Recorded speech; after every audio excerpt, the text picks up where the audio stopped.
We're going to make history. We're still in the battle for the soul of America. From the debate stage to the campaign trail, Get out and vote. the presidential candidates have fought their way to Election Day. Florida goes blue.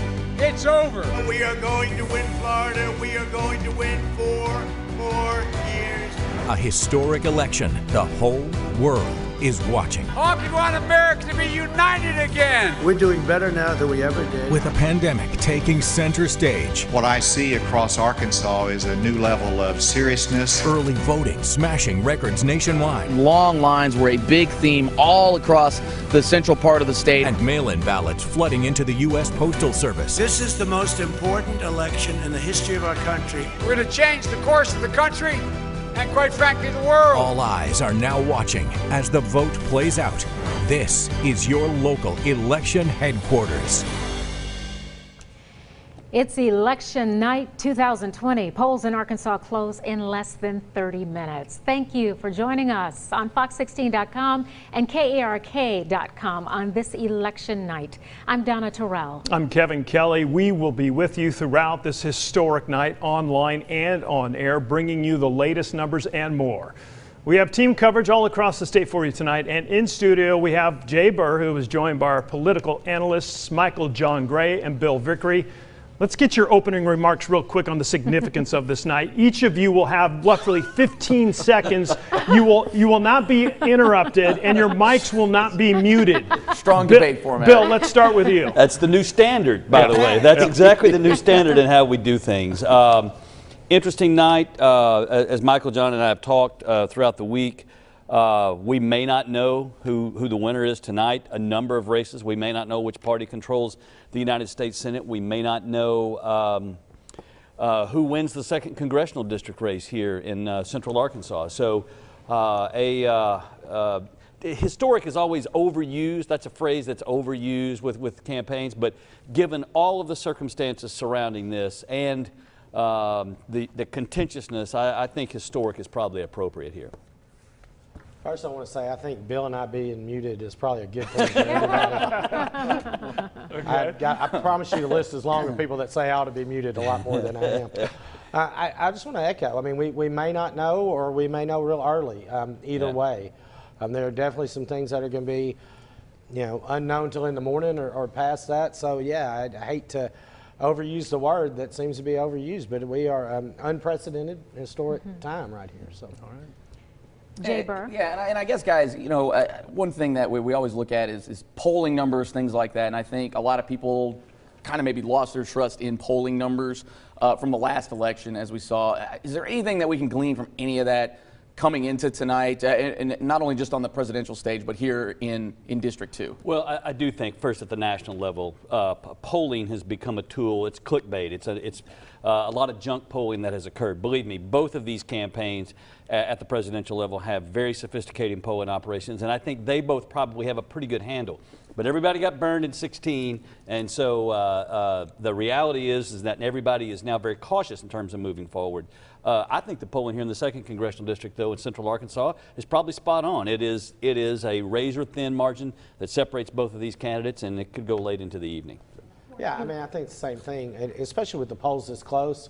Anybody can say, well, they got it wrong. Well, when you're 2 or 3 points off, it's easy to call it the other way. Yeah. The polling in 2nd Congressional, according to every number I've seen, and from both sides, they look pretty accurate. But this kind of early vote turnout situation we're in, I think everything's out the window till they get them counted.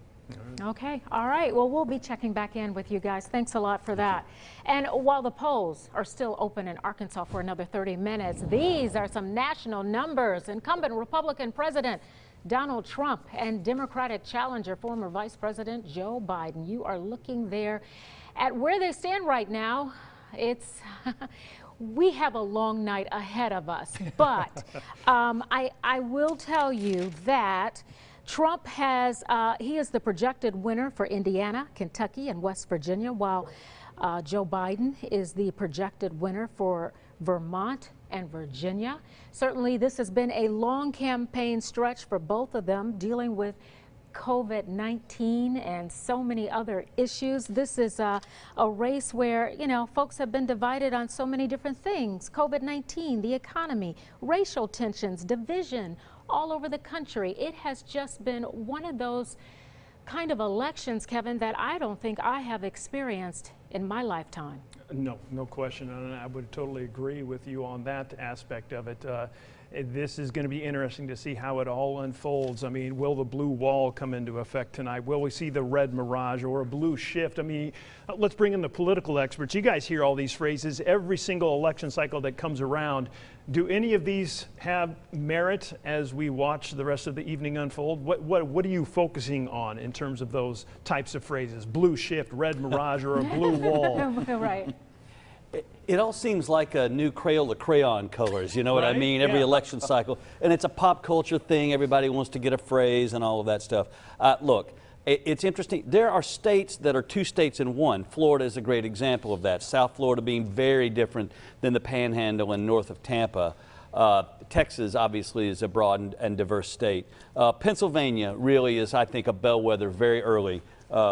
It's Philadelphia, Pittsburgh, and everything in between is sort of Alabama.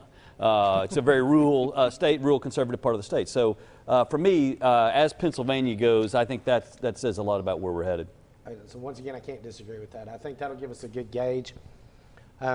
We saw polls either ways that showed either the president or the vice president up 2 or 3 points in Florida. Realistically, Democrats really never marked Florida in their column. At least the realistic ones didn't. We're seeing that it's pretty tight right now. Seeing some overperformance by the president in southern Florida that he didn't do last time. But I think once we get to Pennsylvania, we'll have a gauge of how it's going to be a very long night, frankly. You know, if I can just say here real quickly, I was hearing that Georgia, Florida, and North Carolina, the numbers on those should come in fairly quickly. One would think so. Polls close now. The problem for Florida is the upper panhandle is in the central time zone, and so as we all learned in 2000 during the Bush campaign, Gore, exactly. You call that state a little early, and then of course the chaos that occurred there. So we'll probably be a little bit later for Florida, but to your point, I think North Carolina and Georgia probably will be fairly quick. I think that's right. Yeah. Okay. Let's bring it back local and talk about one of the biggest state races tonight, and that's for Arkansas's Congressional 2nd District. Heading into this election, Republican incumbent French Hill and Democratic challenger Joyce Elliott were neck and neck. Let's go ahead and see where this race stands right now with some of the results. Obviously, the night is still young, so we're waiting for those. We're still waiting for those results to come in. You know, hey, at this point, guys, it's still neck and neck. Yeah. But Jay, you've been following this extremely closely, talking with the candidates as well. How much of this is going to fall depending on the results in Pulaski County, or how much of it is going to involve the surrounding counties? I really think just like any of the presidential ones you're starting to see, you see Bill alluded to Florida, you know, that South Florida, you know, you have that big major metro area. Tampa, you're going to see a lot of that too. And I think really for District 2, it's going to depend a lot on how much of Little Rock gets out there. How much does Conway get out there? Because I think once you kind of get beyond sort of the, you know, the major metro areas, if you will, within District 2, I think it gets pretty red. And even still, you got a lot of voter turnout in this one, but that younger vote really hasn't turned up, I think, the way a lot of people had anticipated, at least in District 2 with the early votes. I mean, what do you guys think on? You know, it's so difficult to tell. Again, I think in Arkansas we have become more and more conditioned to vote early. I think you see the vote total spread out now over a longer period of time.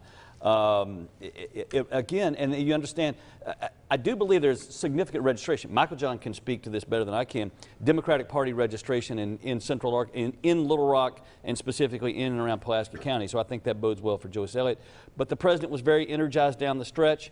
That gets a lot of folks out in White County and in Faulkner County and Saline County, and that's great for French Hill. So you're exactly right, Jay. I think it really does boil down to a battle for turnout at this point. That's absolutely right. How many people we know Election Day turnout was not as high as expected nationwide. Pandemic and the trend to early voting contributed to that. But what did that turnout look like? We're seeing in some of the battleground states where they were expecting the low propensity voter, the Trump voter, a low propensity Trump voter to show up, they didn't really see a wave of that. So do we see that outside of Pulaski County in the 2nd? I think that's what we'll see when the numbers come in. Pulaski County is saying maybe right at 7:30 they upload the early vote. So Let me just ask you this one question before we move on, because I'm wondering if the polls have Joyce Elliott polling so close to French Hill, there has to be some likability outside of the major metro areas. I mean, it can't just be, you know, Pulaski County, Little Rock, or Conway and Faulkner County. I mean, we're looking at 7 counties here. Certainly she must have a following elsewhere. First of all, I think she ran a great campaign.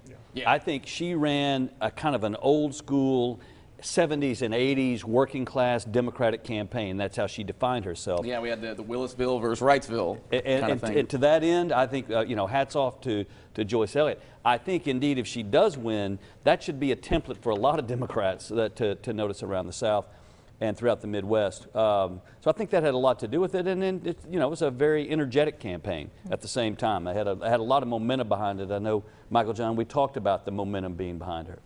The excitement for her. These weren't anti-French voters. These were people that were excited to go vote for a school teacher, for the first African-American woman to get elected in Arkansas. And so, yes, she had to have support outside of Pulaski County. The question on it is going to be how many of the Republican or Trump voters turned out in those outlying counties. Gotcha. Good point. All right, well, let's go to Katrin Asaph, who is with the French Hill campaign. See how the mood is around there. Hi, Katrin.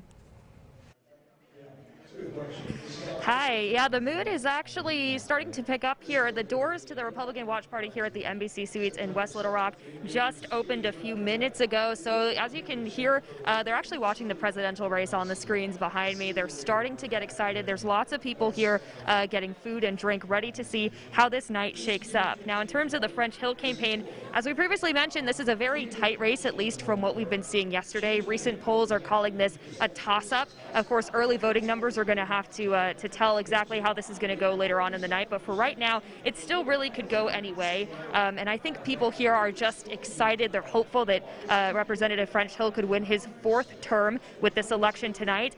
We may not know the results tonight. It may be something that we will be seeing on, you know, into the early morning hours, maybe all the way up until tomorrow as well. But this is something we will continue to track. You can see behind me just all of these people who are gathered here. Of course, at this particular watch party, it's not just Representative French Hill, it's also Senator Tom Cotton and the presidential race following President Donald Trump. But for French Hill's campaign, I believe for Arkansans, besides the presidential race, that's probably the most highly watched and most closely watched race because of how close it is with State Senator Joyce Elliott. So we'll try to get some numbers for you as those come in. But for right now, people here are just hopeful, and they're going to continue to watch that. So we'll bring you updates as we get them. Back to you. Real quickly, I'm just wondering, is French Hill planning to be there tonight? Have you heard one way or the other? So we're hopeful that he will be here tonight. The only reason he would not be here tonight is if the race is too close to call. But if they do get a sense that he is having an edge over Joyce Elliott, or if she has an edge over him, he is expected to make an appearance. But unlike some of the other political figures we've seen today, it's not a guarantee that he will be here tonight. But people are hopeful that he will make an appearance once we get some numbers that go one way or the other. Okay, all right, thanks a lot. And let's go to Claire Kreitz, who's at the Democratic headquarters following the Joyce Elliott campaign. Claire? Yeah, Donna, you know, a very quiet night over here. State Senator Joyce Elliott was supposed to have a watch party here at her campaign headquarters, but she did cancel that because of the pandemic. Now she is watching the results as they come in with close family and friends. Now as you have said multiple times, this is going to be a very, very tight race. So we've seen both candidates really out on their campaign trail, just really trying to reach voters last minute. That's something we saw today. Elliott made her final push, visiting 5 polling locations across Faulkner, Saline, and Pulaski counties. And this is, again, one of the closest races here in the state and across the country. The Cook Political Report even rating it as a toss-up, which is the closest race possible. The seat is highly coveted, and many Democrats across the country believe they could flip to blue. It could also be a historic night. If Elliott were elected, she would be the first African-American to represent Arkansas in Congress. So, you know, like we said, could be a very long night into the morning. We do know that if State Senator Joyce Elliott were to win, or if any of those results were to be finalized tonight, then she will come up to her headquarters and give a speech. Reporting live in Little Rock, I'm Claire Kreitz. Back to you. And of course, that was my question for you. We expected to see her, but of course it all hinges on how the election night pans out. All right, we'll check in with you a little bit later. Thanks a lot, Claire. We want to bring back in our political experts and take another look at the bigger picture here. You know, and analysts, if you don't want to be called a political expert here, you know, come on. Everyone's an expert now. I want to do it with you more often. I've never heard the morning crew call us experts. Is that right? Oh, well, things change. I call a lot of things, Yeah. Well, hey, let's look at the bigger picture, because you have all heard about this. 300 lawsuits have already been filed. We heard Trump campaigning in Pennsylvania saying if the results don't come back in his favor, that his lawyers are ready to go. Yeah. How do you see this unfolding? I don't want to project too far or spread misinformation, but when you hear that 300 lawsuits have already been filed in a number of these swing states, how do you respond and react to something like that? I mean, I think it speaks to where we are and why we've got to have new leadership. Is the division. We don't trust the process anymore. We don't trust the votes.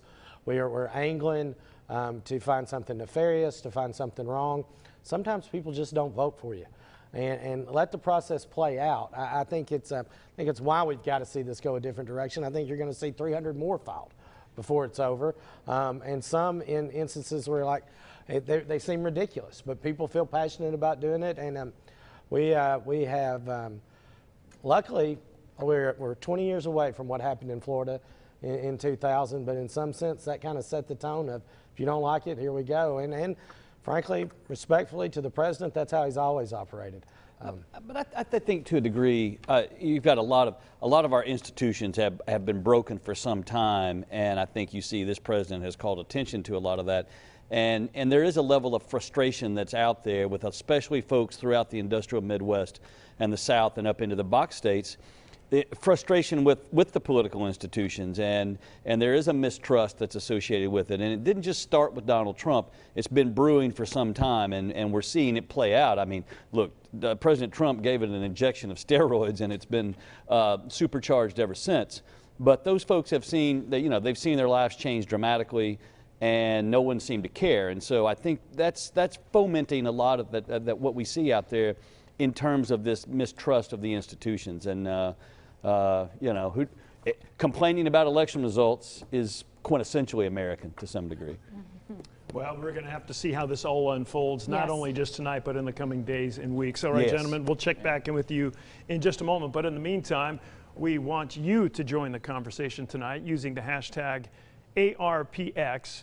Right now, we want to head into Mitch McCoy, who's at our digital desk. And Mitch, might I say, you might have the most difficult and maybe challenging job this evening, because you're busy filtering through all the races on social media and getting a pulse of how American and Arkansas voters are responding. So what's the theme at this hour for you? Well, you know, Kevin, hello to you. The conversation has really been productive across all of our social media platforms. So for all of our viewers joining us on KRK.com, Fox16.com, and of course, all on our digital platforms, we welcome you to our live continuous coverage at 7:20. Polls in Arkansas close in just 10 minutes. And so what we're doing throughout the next hour and a half, 2 hours, we're really going to be talking about everything that you're talking about on social media. Our digital studio here allows us to really monitor this electoral map for the race for president. We're going to be talking with our reporters over the next hour or so, as we welcome all of them, because we have multiple reporters across the city and in the state right now as we monitor those election results to come in. A lot of people talking on social media about COVID-19, saying whoever wins this race, they hope that they get the global health pandemic underway. So we'll get to all of the social media chatter in just a moment. But first, I want to welcome in Susan Alcori. Susan has been I guess, on the ground at the Pulaski County Election Commission most of the day. And I want to get to her because this is going to be something that we're really going to have to be monitoring over the next several hours and here in the coming days possibly, because Susan, we're talking about a conversation at the Pulaski County Election Commission that's going to be happening at some point tonight, possibly. We're kind of in standby mode on that. Bring us up to speed on what you're hearing from your sources on the ground. So right now, the big issue being talked about here has to do with absentee ballots. At last check, the Election Commission had counted about 11,000, but they tell me almost a third of those have come up with various issues. And that could mean that those votes would then be disqualified. And the issues that we're talking about here, they range from voters not providing proof of their ID, not including a voter statement, which is required with an absentee ballot, and also having mismatched information on that ballot. So election workers have been sorting through that all day long, and the Election Commission, once polls close, will then look at all of those ballots, and they tell me that they're just going to have to go through on a case-by-case basis and see if there are ones that can be counted there or kind of what the issue is going on there.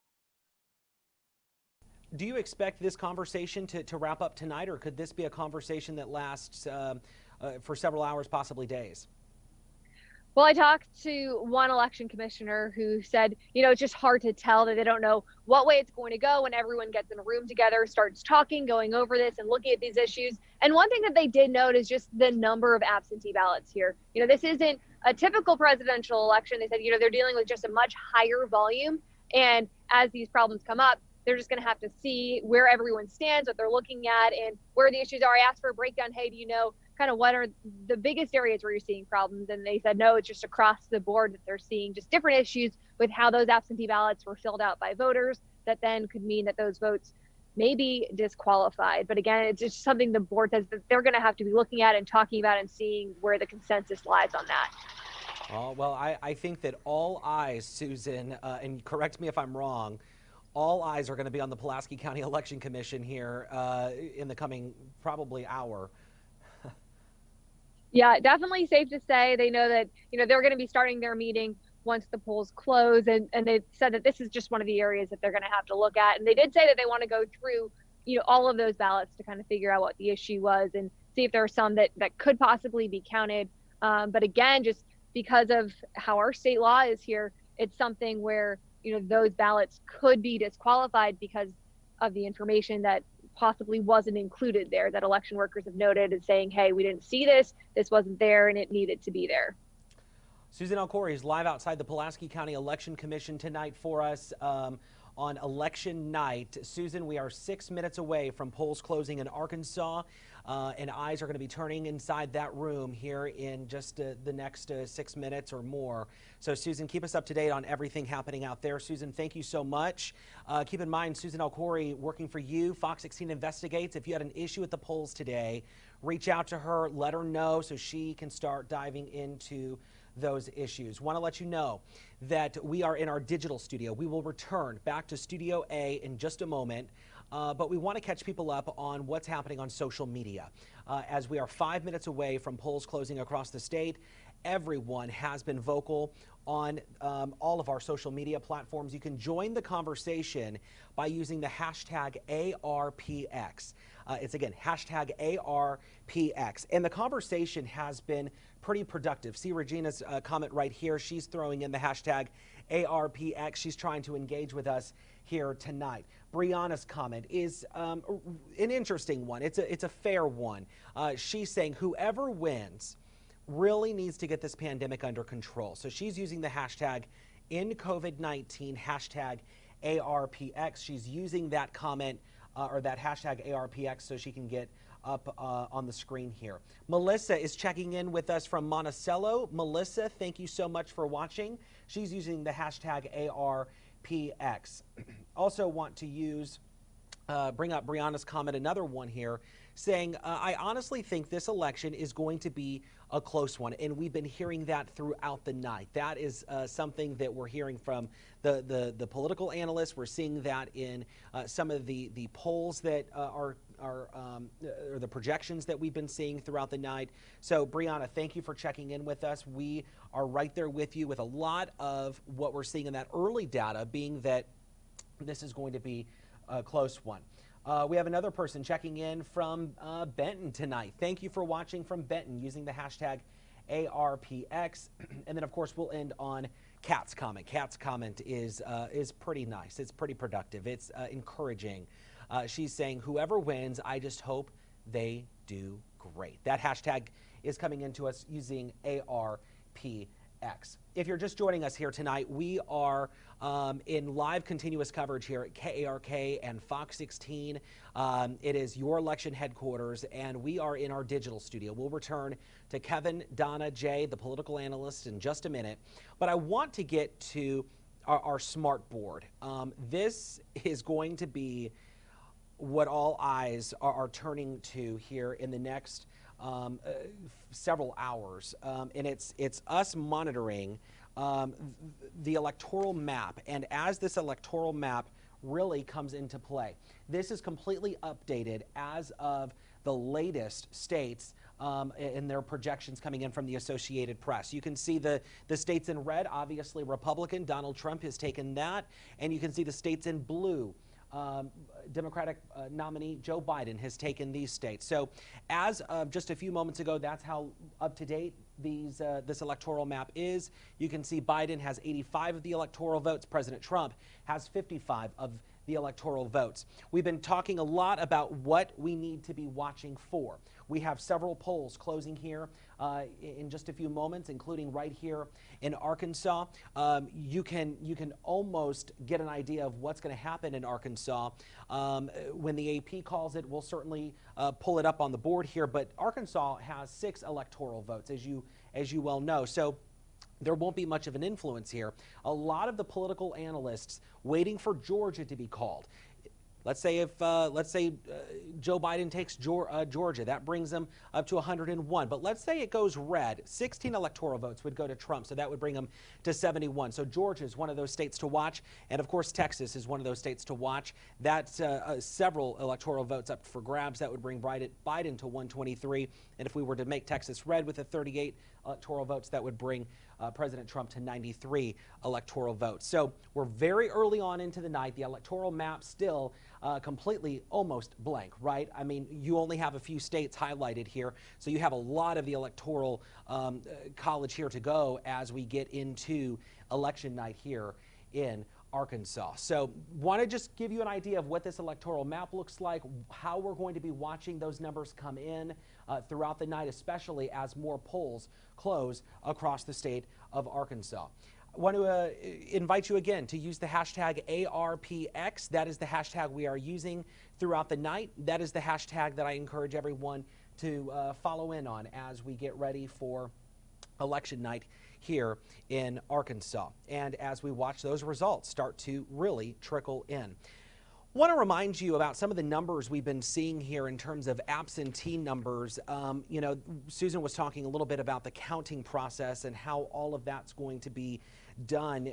You may remember as of last night when we were talking on Fox 16 News at 9, we were talking about 250% increase in absentee ballots. That's compared to 2016.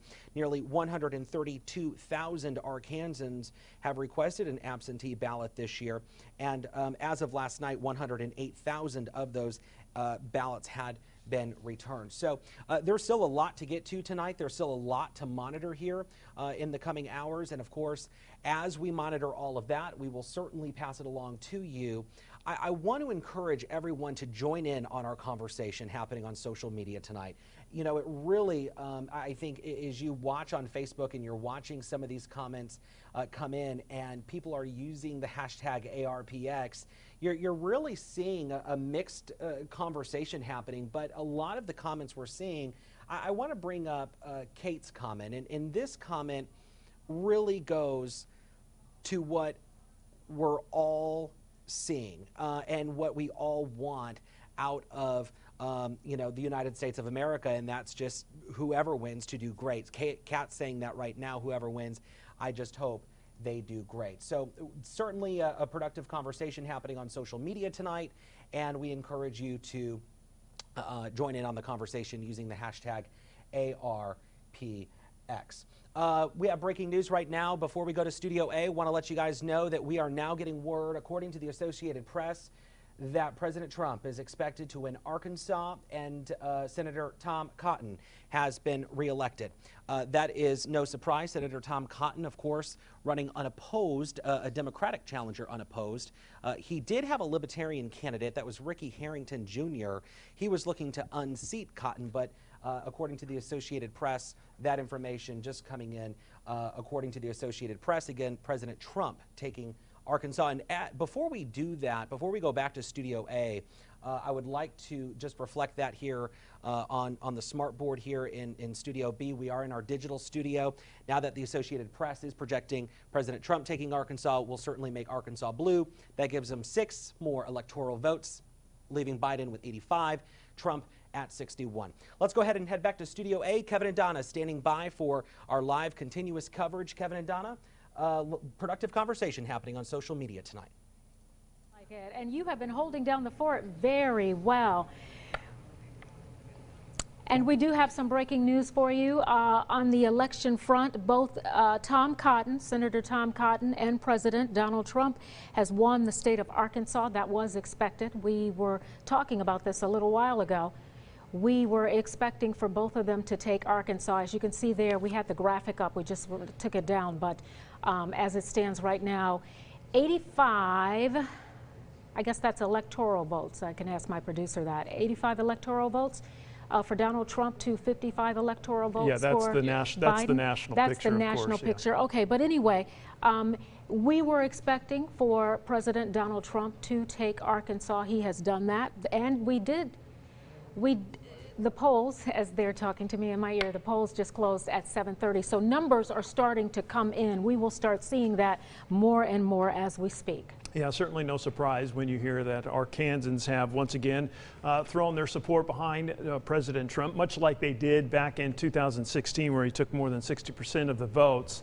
And Tom Cotton, of course, didn't, well, he won again and was expected to win. So really, two races, no big surprises there. But it is a race to the 270 Electoral College votes. And obviously there are a number of ways to get there for each of these candidates. But as the night progresses, we're gonna find that one path is gonna close and another one's gonna open. Right. And they're gonna keep retabulating. Who but knows you know how what? it's gonna but unfold? I do want to mention this because Tom Cotton, he didn't have a Democratic challenger, but Ricky Dale Harrington, the Libertarian, I am curious to see, which it's still a little early to get, all the numbers in, but it'll be interesting to see how many votes he actually got, what percentage the Libertarian candidate got against Tom Cotton. Yeah, no question. Obviously, we're continuing to keep a close eye on a number of different races, specifically the one for Arkansas's Congressional 2nd District. That's between Republican incumbent French Hill and Democratic challenger Joyce Elliott. Hill was elected to this seat back in 2010. He's seeking his 3rd term, but if Elliott wins, which is a strong possibility depending on how this unfolds, she would become the first African American in the state to be elected to Congress. I'm not sure if we have any updated numbers here now that the polls are closed, but so far we're still waiting some of those results to come in. But this is definitely a race that is not only going to be watched here within the state of Arkansas, but as well nationally. And you know what? And you mentioned Joyce Elliott would be the first African American. She would be only the third woman to go to Congress in the state of Arkansas. So it remains to be seen tonight what will happen, but let's bring in our analyst and Jay Burr. Jay, I tell you what, you have talked with both Joyce Elliott and you've talked with Congressman French Hill. Yeah. What's your take on this and the fact that this race is so incredibly close?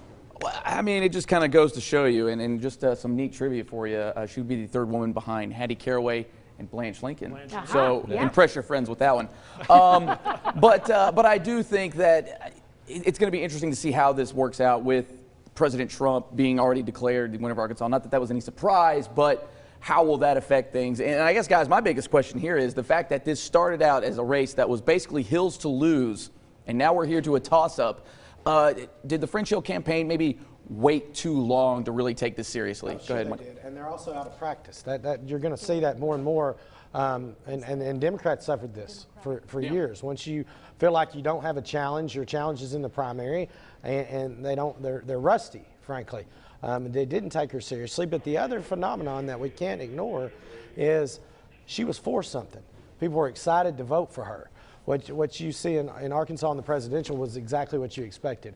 Joyce brought a great campaign and something to the table that people were excited about and went to vote for. French Hill's a nice guy, but he doesn't excite anybody. And Joyce did that. Well, I think oftentimes these incumbent elections, whether it's the D or the R, they're oftentimes decided in August or Labor Day and not down the stretch, because national organizations will look at polling on Labor Day or slightly thereafter to determine where they're going to put their money, what candidate's the most bang for the buck. And I believe that Joyce Elliott was able to jump out, define herself, be able to put a number on the board that was credible enough that national organizations said we're going to put some money behind this.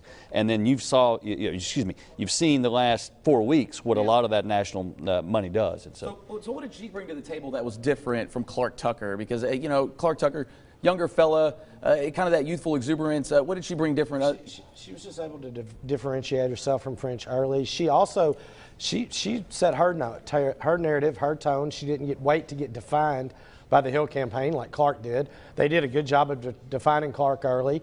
She got out there and told her story, and once again, it was an exciting story that connected. Her team did a wonderful job of doing that, and that made the difference, in my opinion. I would agree with that. I think that you saw 2 years ago in 2018, the Hill folks, and French specifically, being very aggressive early on and taking the Clark Tucker campaign very seriously. You've got a pandemic, you've got a lot of factors that you can't normally kind of bake into the exercise here, and I think they waited a little too long to really get involved and engage, and that's why it's going to come down to the wire. It is something of a swing district fundamentally to begin with. Yeah. It's never going to be more than a 53-47, maybe 54-46. But what you see now is really kind of playing in the margins, and that's why on election night we have it as a toss-up. So it should be interesting to watch going forward, guys. I know we're starting to get some of the early numbers in. Nothing yet on District 2, however. I know, and that's what we are waiting for. All right, thank you guys so much for that. Let's go to Claire Kreitz, who is at the Democratic headquarters following the Joyce Elliott campaign. Claire, anything new? Nothing yet. We are still waiting to see those numbers roll in. As I mentioned earlier, State Senator Joyce Elliott, she was supposed to have a watch party here, but because of COVID, she did decide to cancel it. Now she's waiting for those numbers to roll in just like us, but she's watching with close friends and family. We do know that if we are to get any results tonight, she will come back up here and give some sort of speech, depending on what those results are. As you have all said, this is the race that a lot of eyes are on. It's going to be down to the wire. It's going to be extremely tight. Some polls even calling it a toss-up.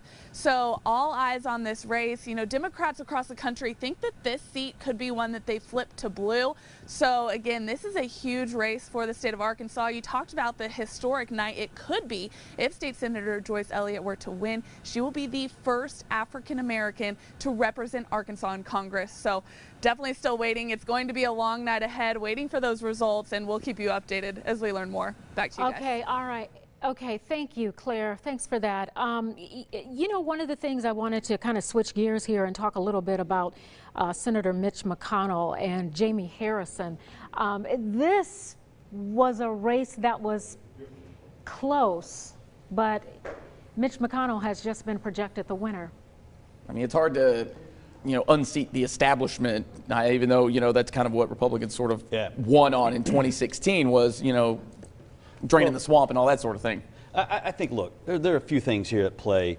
One is you had a narrative coming out of Washington driven by an enormous number of left of center organizations trying to tell you that was a close race, trying to tell you that the Cowboys had a chance to beat Kansas City or something like that, or, that Vanderbilt's going to beat Alabama. I mean, Danucci's just not going to do it for you. No, it's not going to happen. So I've lost faith in the Cowboys. But the point behind all that is they're trying to set in a narrative, and so they're trying to create a circumstance where one doesn't exist. And so you wake up on Election Day, and Michael John and I can very much tell you, elections are truth machines because they take a number and they post it on the board, and everybody gets to see the reality. So the reality is just now setting in for Mitch McConnell, and he was clearly always going to win and was never really in any kind of trouble. You don't beat an incumbent. You don't beat a dinosaur like McConnell without doing the work. They're plowing the ground. They a lot of work this campaign. Those things don't happen overnight, not very often, but they're definitely doing the work, and Kentucky will shift just as we're seeing other states shift. And so I commend the work they were doing. But even the insiders, if they were really honest, thought this was a real long shot chance. Yeah. All right. Okay. All right. Well, we are going to head over to Katrin Asaph, and she is there. I know Tom Cotton is supposed to be speaking at some point. Is it close? Yes, that's right. We're expecting Tom Cotton to speak at any moment after that preliminary victory that was just announced. I can tell you the energy in this room, again, we're at the Republican Watch Party at the Embassy Suites in West Little Rock. It has really raised a degree because shortly before Tom Cotton's preliminary winnings was also the announcement that Arkansas had preliminarily gone to Donald Trump. So the energy here has definitely been raised. As you can see, the room has definitely filled up with people while we've been talking a little bit here. So we are awaiting Tom Cotton to make his appearance and to make his so-called victory speech here and to address all of these people in the room who are very excited for those two victories for the Republican Party, for the Arkansas Republican Party that just came down within really minutes of each other. Now, the last piece that they're waiting for is, of course, the Hill race, the Representative French Hill race, who you just previously heard from Clary's going up against Joyce Elliott. That's a very close race. We don't have numbers for that yet, but most people are hoping that with the win for the Senate and the win for the presidency, at least where Arkansas is concerned, they're hoping they can also get a win for Congress for the Republican side of things as well. So exactly, we're just waiting to hear from Tom Cotton in the next few moments here, but we'll let you know when that happens and we'll keep you updated on our end. Back to you. Hey, Katrin, before you go, I know GOP Chairman Doyle Webb spoke a few minutes ago. What did he have to say?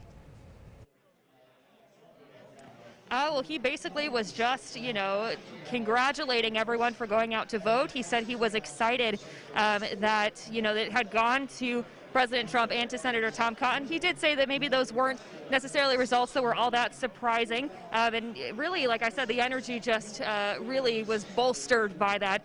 It was more a congratulatory speech, thanking everyone for hitting the polls and for doing their part to be able to get these victories for the Republican Party of Arkansas.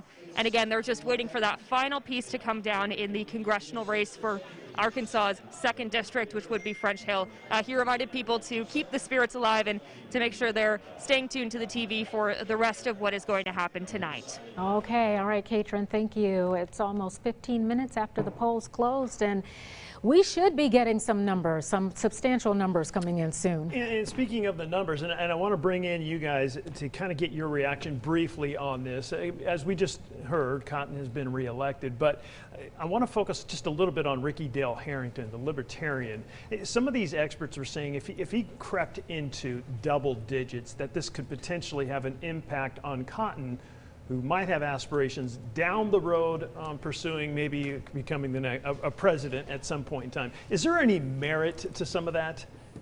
I mean, I don't really think so. I think just with the lack of a Democratic challenger, you were going to siphon off some of those votes. Just more like the anti-Cotton, not necessarily I'm voting for Ricky Dale Harrington. I mean, that's just kind of the way I'm seeing it. It almost kind of like, a lot of times in that 2016 election, I didn't want to vote for Hillary Clinton. I just voted for the other guy. Yeah, I think that he is the catch-all for opposing Tom Cotton, and whatever your theory or thinking might be, your political persuasion, that's the vehicle through which you can issue a protest vote.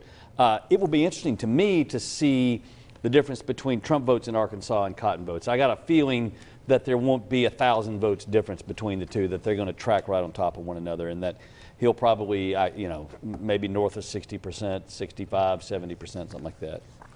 Let me jump in here real quick, Michael John. I'll let you answer that in just a second. We just got some of our very early initial numbers here in the District 2 right now. Incumbent French Hill with a little over 70% of that vote right now. Train line about a little over 33,000.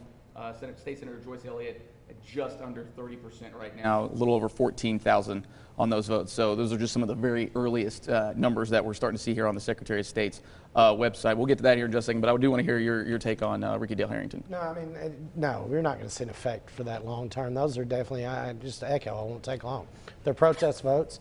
He's going to, the Democratic base in Arkansas is something like 37%. I don't think Harrington will reach that.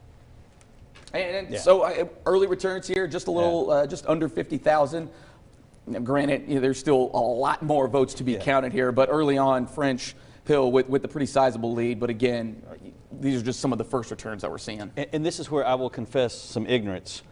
A mountain of ignorance, but specifically on this particular subject, looking at how each county collects the absentee votes, collects the early vote, how they go about counting them. I know Pulaski County, I think, has a process. And so you have because of this year and because of the preponderance of early voting and the significance now of mail-in voting, absentee mail-in voting, it's difficult to do both proper exit polling, so you get an idea of maybe who won on election day, and it's difficult then to look and go, where do these numbers come from? And that's something I know drives political junkies nuts on election night, is where in the precinct and this and what county and all of that. So it's well, if it means anything, these early returns coming out of Saline County. Yeah, it means so, a lot. It means a whole lot.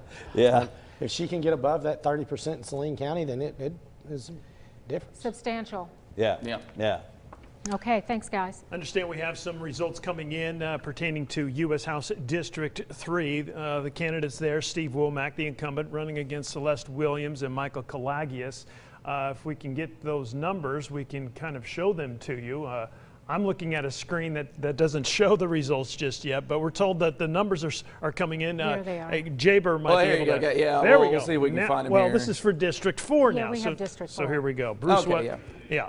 Let's talk about that. Bruce Westerman, the incumbent in District 4, with 74% of the votes so far, very early in the stage, I should say, or the night. But Bruce Westerman is expected to win once again and head back to Washington. But what are you seeing on your side, Jay? We got a little update on that specific race right there. Bruce Westerman at 1,300, so that puts him at about 62%.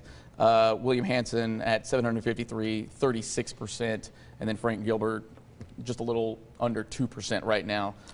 Don't believe we've gotten anything showing up yet on District 3 there. Yeah, nothing returning yet on that. So, but this is that energetic and get the adrenaline pumping part of the night here, where we're starting to kind of see things start to creep in here, just county to county. Any surprises here? Were you hoping for maybe Hanson to creep into that lead just a little bit? I think what you've got to watch both on Celeste Williams and Womack and William Hanson and Westerman is not the overall totals, but where those votes are coming from. Right. There are a lot of big races down in South Arkansas in the 4th, some incumbents, some really impressive challengers. So once again, my Republican friends like to say the Democratic base in Arkansas is 33%. I argue that it's somewhere around 37. So if Hanson's holding around that 36, 37, when you get in some of these localized where those numbers are coming from, that can make a difference. I do think it's a bit of a long shot. It's not. It is a long shot to unseat any one of these guys, whether it be Bruce Westerman or Steve Womack or Rick over in the first. Obviously, Rick's fine. The other guy's French. Yeah, but I do think. Well, but I know, but he is the outlier. I mean, that's what we've talked about. So I think, listen, I think the other three win in a romp. And it boils down to, a 52, 48, 51, 49 race here in the second. So we'll see. Yeah. Now, those Saline County numbers, though, as you pointed out, that's a big deal. Yeah. If it's a 70-30 in Saline and White and Faulkner, then that's the kind of turnout that the Hill campaign was looking for in these suburban counties. Yeah. Okay, All right, gentlemen. thank you. Thank you so much. Right now, we want to head over to Mitch McCoy, who's at our digital desk, a very busy man. What's trending online, either locally or nationally? What's piqued your interest right now, Mitch? Well, Kevin, we're seeing a lot of hashtag Trump, hashtag Biden-Harris on social media. No surprise there. A lot of people still rooting for their candidates, even now that the polls are closed here in Arkansas. I want to remind people, join us on our conversation, hashtag ARPX. That is where you can really join us for a dialogue, if you want to call it that. And we'll bring up some of your comments here on the screen. And, I want to remind folks that we'll return to Studio A in just a moment. They're also right in the process of swapping out anchors. We'll see Bob Clausen, Laura Monteverde here in just a moment. But for right now, we're going to talk a little bit about where our reporters are. We're going to bring them in via Zoom. We're going to show you the electoral map that we are constantly monitoring here in Studio B, here in our digital studio. And we will return to the political analysts that are in Studio A as well in just a moment. But before we get into all of that, I want to, and just a reminder, we have all the latest election results rolling at the bottom of the screen here on the device that you're watching. I want to bring in Claire Kreitz. She is outside the Democratic headquarters here in Little Rock. And Claire, for folks who don't know, catch us up on what is happening out there, and walk us through what the rest of the night looks like from the Democratic side. Yeah, so I am covering the congressional seat 2 race. So I'm outside State Senator Joyce Elliott's headquarters. Now, there was supposed to be a watch party, but because of the pandemic, like a lot of them, this one got canceled. So Elliott is watching the results as they come in with close family and friends right now. You know, this is an extremely tight race. We've talked about it all night. So, and I'm sure, Mitch, we're going to get into a lot of that. So just out of curiosity, Claire, are people watching results come in? Is there a central location for folks there, or are you just outside the Democratic headquarters and there's a couple people that are in there just kind of watching results? What does that look like? There's actually nobody here. There is no one inside. There's no one in sight. It is just me and the camera and my phone at this point, and my photographer. So we are all alone out here. Man, you know, it just reminds me, I remember the last presidential election and how we covered that. It's just so different, isn't it? I mean, this is just, talk about unprecedented times.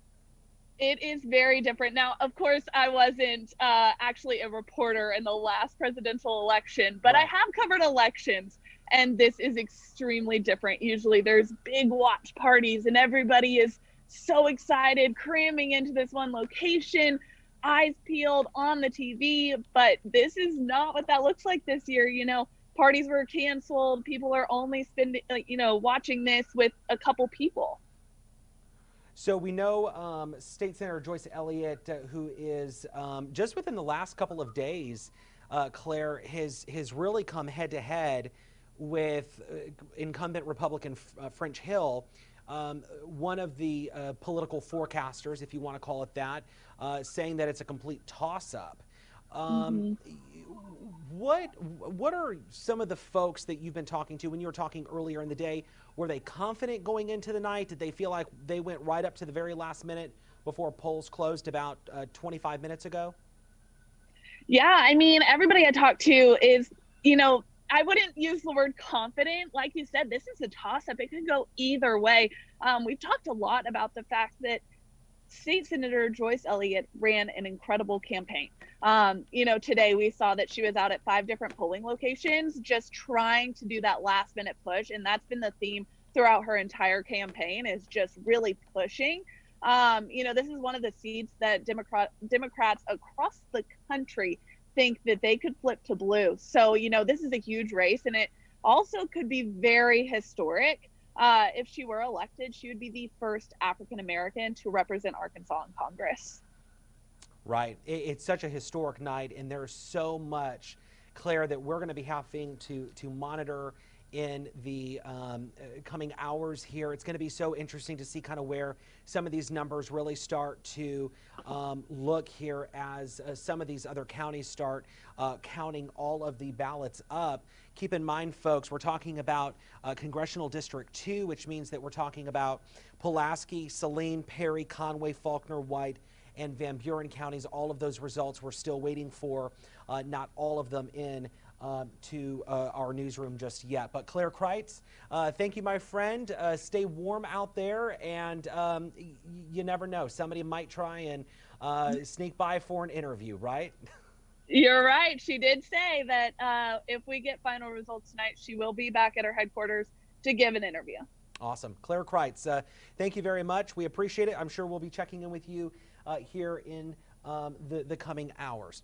We know that it's going to be a very busy night here in the KRK4 and Fox 16 newsrooms. If you're just joining us here on all of our digital platforms, we welcome you into our live continuous coverage here on KRK.com, Fox16.com, and on all of our social media pages. I want to show you a live picture. This is at the Republican watch party. This would be out in West Little Rock. You see that big "Please Stand By" slate up, and that is where we are expecting U.S. Senator Tom Cotton here within at some point. We were thinking it was going to be here in the 7 o'clock hour. It may be the 8 o'clock hour, but it looks like we have some activity up there. Let's see if we can bring in some. And one of those who wishes to speak to us tonight is Lieutenant Governor Tim Griffin. Make him feel welcome. Okay, so it looks like we're, let's go ahead and listen in to just a few moments of this. Thank you, Governor Dole. Tim Griffin at the Republican Watch Party in West Little Rock. We got a lot of food, we got a lot of drink. Relax, settle in. We're going to re-elect President Trump. We're going to re-elect Tom Cotton.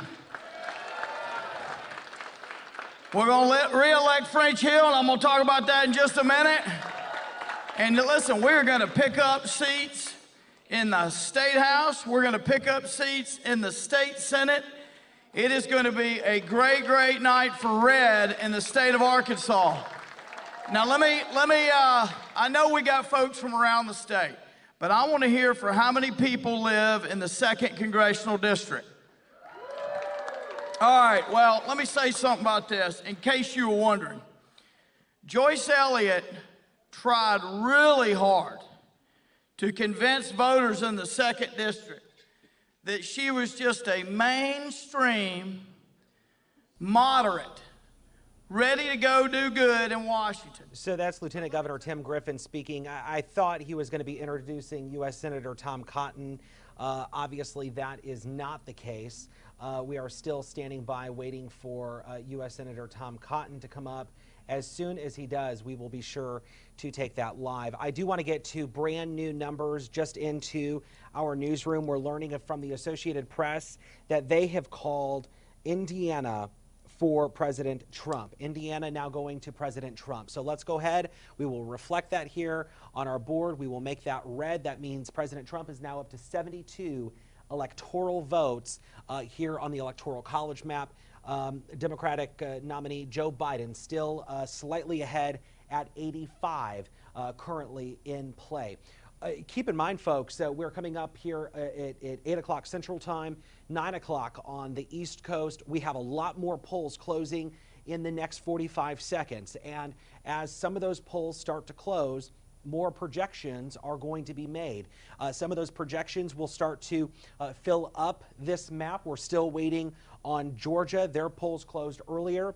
Florida, we're still waiting on. But keep in mind, most of Florida closed more than an hour ago, but you still had the part of Northern California that is on the Central Time Zone. So Florida will not be called, at least until some of those votes come in, at least from Northern Florida. So the Electoral College map, still not a lot of color on there just yet, but guaranteed here as the night continues, that will certainly change. I want to remind you that you can join in on the conversation using the hashtag ARPX. That is happening right now on social media as we really watch a lot of your comments here across the board.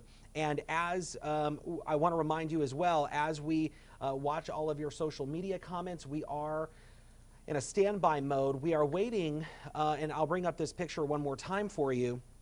We are waiting for U.S. Senator Tom Cotton to speak here. The race was called right about 30 minutes ago as the winner of the U.S. Senate seat. He was up against Libertarian candidate Ricky Harrington Jr. This will be his second term. U.S. Senator Tom Cotton, second term. That was called 30 minutes ago. We are in standby mode. We're waiting for his speech. We will bring that to you live as our coverage continues right now on KRK.com and Fox16.com. We're going to make history. We're still in the battle for the soul of America. From the debate stage to the campaign trail, Get out to vote. the presidential candidates have fought their way to Election Day. Florida goes blue. It's over. We are going to win Florida. We are going to win 4 more years. A historic election the whole world is watching. Honky want America to be united again. We're doing better now than we ever did. With a pandemic taking center stage. What I see across Arkansas is a new level of seriousness. Early voting smashing records nationwide. Long lines were a big theme all across the central part of the state. And mail-in ballots flooding into the U.S. Postal Service. This is the most important election in the history of our country. We're going to change the course of the country and, quite frankly, the world. All eyes are now watching as the vote plays out. This is your local election headquarters.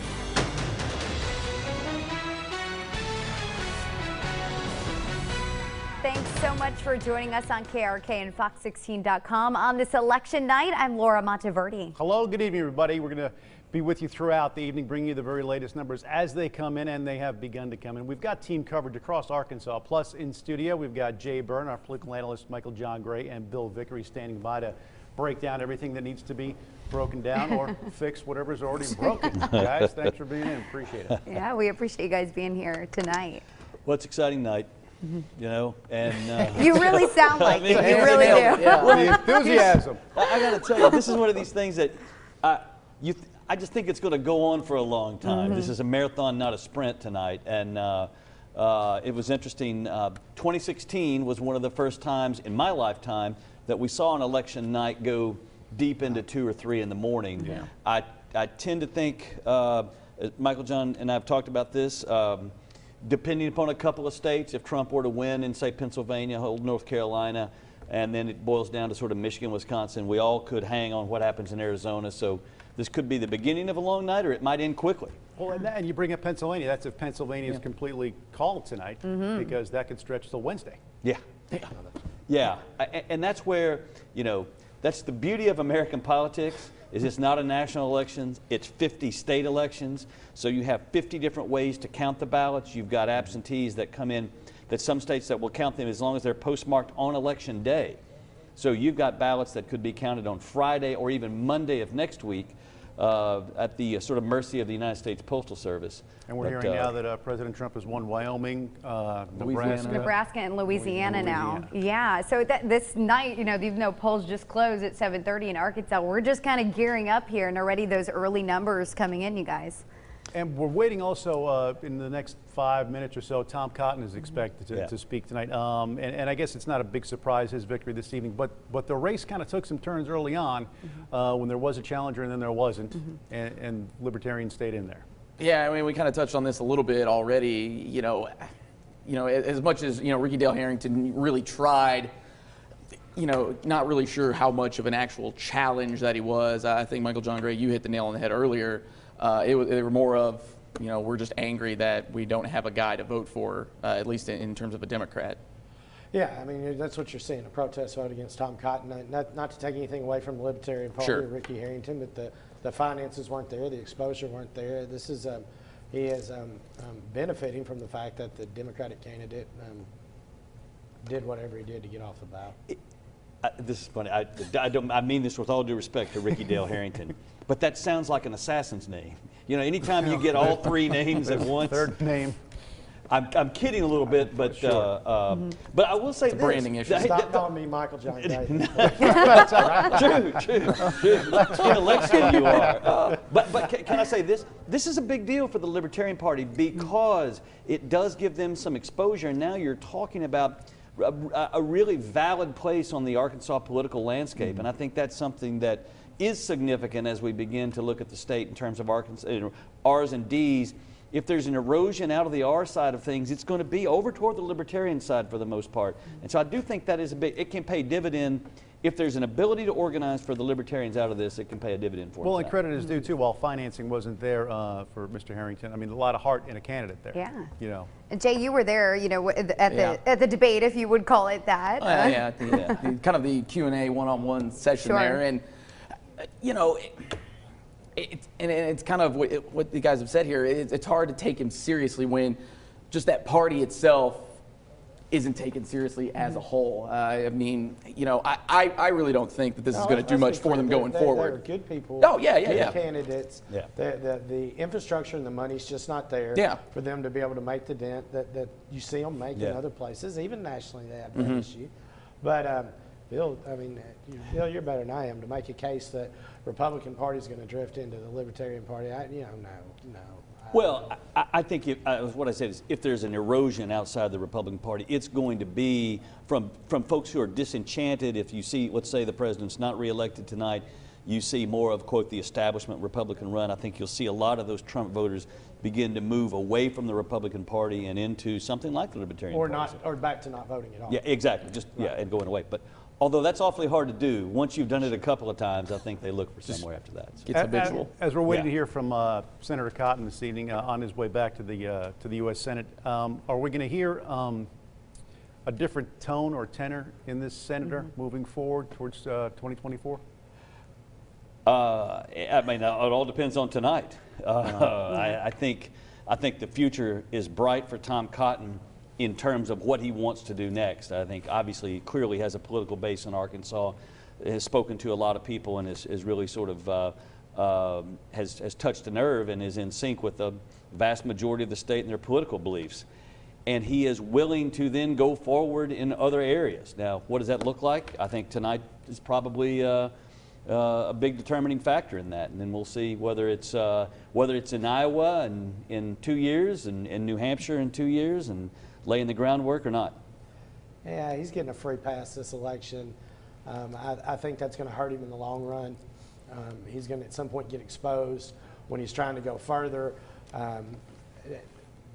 He does have national ambitions. He's had national ambitions since he ran for the state house. But I think not having to run a real campaign this time, not having to really listen to what Arkansas voters need on the ground, I think that's going to hurt him in the long run. Well, do you think you kind of see some of this French Hill effect, kind of where we were talking about earlier, maybe the Hill campaign took a little too long to maybe jump into this race and take it seriously, just because they haven't really had a major challenge. I don't think you'll ever see Tom Cotton make that mistake. I'm going to be real honest.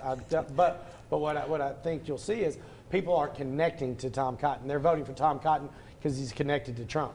If we're 4 years, 6 years away from a Donald Trump presidency, and the only way they were connected to Tom Cotton was through the president, that could hurt him in the long run. I will say, if the president's not reelected tonight and Joe Biden is there, it puts Tom Cotton front and center. He becomes one of 2 or maybe 3 Republicans that immediately become contenders for the nomination in 2024, and that elevates the game. I mean, it's at that point in time that's when all the national news outlets begin to dig as deep as they possibly can and all of that. So. And we've got Doyle Webb there at the podium there. We believe he'll be introducing Tom Cotton. Let's cut into this for just a minute and see what we got going on. Remember, you might be on TV if you're up here, so act like you're excited. Can you act like you're excited? Is Trump going to win? There you go. Just hang tight, okay? Just hang tight. You know, the warm-up act is never as good as the speaker, okay? But y'all could really encourage me in being excited, okay? There you go, there you go. Let me step over here, but y'all don't go away, okay? I guess we're not going to go away, but... Stay right there, he says, yeah. We'll hear from Chairman Tom of the Cotton Arkansas Republican Party trying to get things lined out, making sure the crowd is engaged. Yeah. They have no reason to be, but Senator Cotton, we're expecting him to come out momentarily and address the crowd. And as Bill and John Michael were just talking, it's going to be interesting to see just exactly what kind of a tone he has as a senator, and we may get a hint of that once he does take the podium. I want to go ahead and take a look at an update on District 2, taking a look at the latest numbers that we have there. I think we should have those pulled up in just a moment. Well, there's Tom Cotton's numbers there. This is, once we get those numbers, we'll share them. Incumbent. Oh, yeah. Still very tight race here. 51% for French Hill, 49% for Joyce Elliott at this moment, with 43% of the votes in. So, and if we have a second, guys, what is it that created such a tight race here for these candidates? And in this district? I do think that it's genuinely a swing district, that it is sort of Little Rock in the suburban area or the urban area of Little Rock into Pulaski County, and then it's everything else. So I do think it's very much a swing district. And so it's a 52-48, 53-47 at the max. 51-49. So it's always going to be in that area. And then, frankly, I think Joyce Elliott ran a great campaign. She really did. So that's what puts us here tonight. And listen, this is going to be one of those shot at the buzzer to win it, I think, sort of things. Yeah, it's coming down to the wire. But you know what? It's a swing district. It's fair. But what we've seen nationally, Arkansas is always a little behind the trend. That districts like this have been trending Democratic, and I think that the combination of Congressman Hill not taking it seriously, Joyce getting out there and running a great campaign, and the national trend of the suburban urban districts, that's what puts all this in play. Well, is that going to be enough? Because we've already seen some Pulaski County numbers come in. We've seen Saline County numbers come in. We're also seeing, I believe, some Van Buren numbers starting to come in. I kind of said it at the beginning here. You know, she's going to have to really, really carry Pulaski, I think, anyways, to really get into a dent to where you can make enough. You can make up enough of it in some of the outer surrounding she got counties. North of 61.2% in Pulaski County, and then better than Clark did in the outlying counties 2 years ago. If it's a 65-35, 70-30 Hill sort of lead in some of these outline in Saline, and as we've already seen, but then in White and then Faulkner, that's where he wants to be. And Michael John's exactly right. If she's at 65% in Little Rock, and then that bleeds into Pulaski County, then that puts her, well, look, I think we're seeing it play out right in front of us right now, and that's why it's a 51-49 race, and you know. Well, even breaking it down further, even just within Pulaski County, I mean, there's Little Rock, but we've got Tom Cotton there. There he is. We'll jump back in this conversation, but let's listen in on Tom Cotton here for just a moment.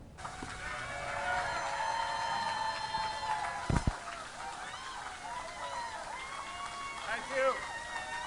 Thank you. Thank you all.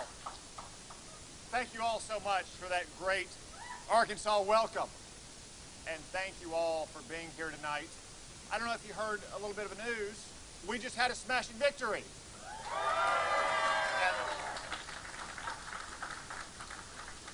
And I want to say that I am once again humbled and honored to be representing the people of Arkansas in the United States Senate.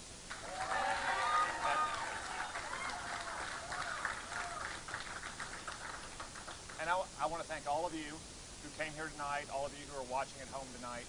Many of you have been with me from the very beginning. And many of you shared a night like this with me and my family 6 years ago. Now, a lot of things changed over 6 years. You know, back then, Anna and I were still newlyweds, and she was an expected mother. Now, Gabriel's a kindergartner, and his little son is going to be 4 years old. Oh, I'm sorry, his little brother is going to be 4 years old. Getting ahead of myself there. So, of course, it is way past their bedtime, so they couldn't be here, and their mother couldn't be here with them either. But I know that she's watching at home, and I just want to say, Anna, hon, I love you. I couldn't have done any of it without you.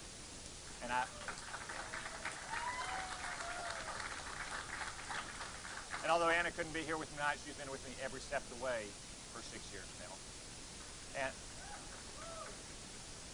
I got to say that when I think about my family, and I think about Anna and my hopes and aspirations for our boys, my thoughts can't help but turn pretty quickly to you and your families, and to Arkansas's families, because our families are what really make our state and our nation so blessed and so wonderful and so distinctive.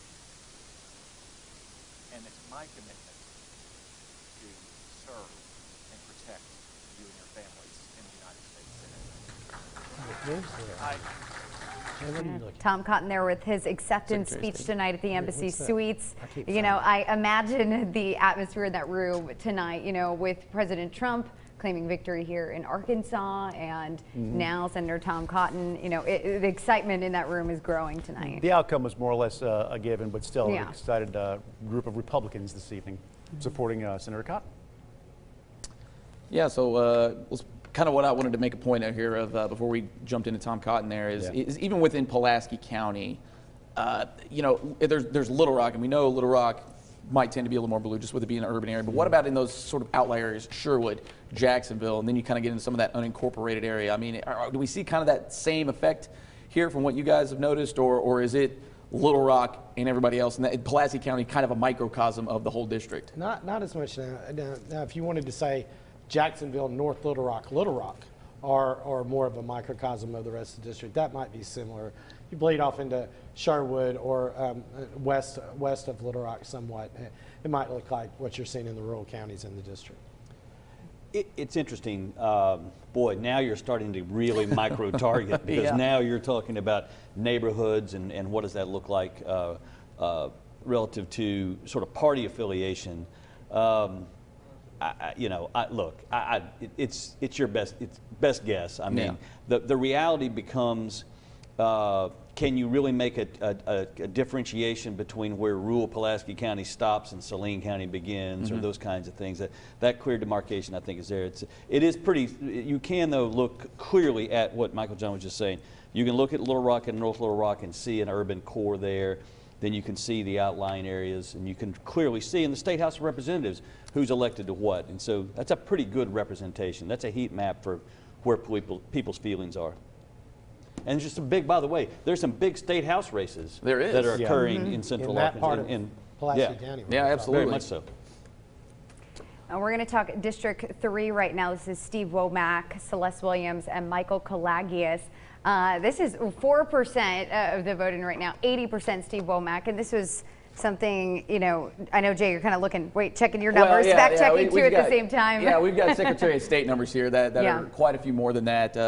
What are your numbers showing right now? The lead's still about similar, but Congressman Steve Womack with just a little over 65% of the vote. Okay. Celeste Williams just under 31%, and then Michael Kalagius about 4% of that vote. So, I mean, even kind of matching up a little bit with that. In District 4, what are we looking at here? Let me see if we're the same here. Bruce Westerman. Okay. Yeah, so we're updated on this one. So you got just a little over 61,000 there for Bruce Westerman, William Hanson, and then Frank Gilbert there.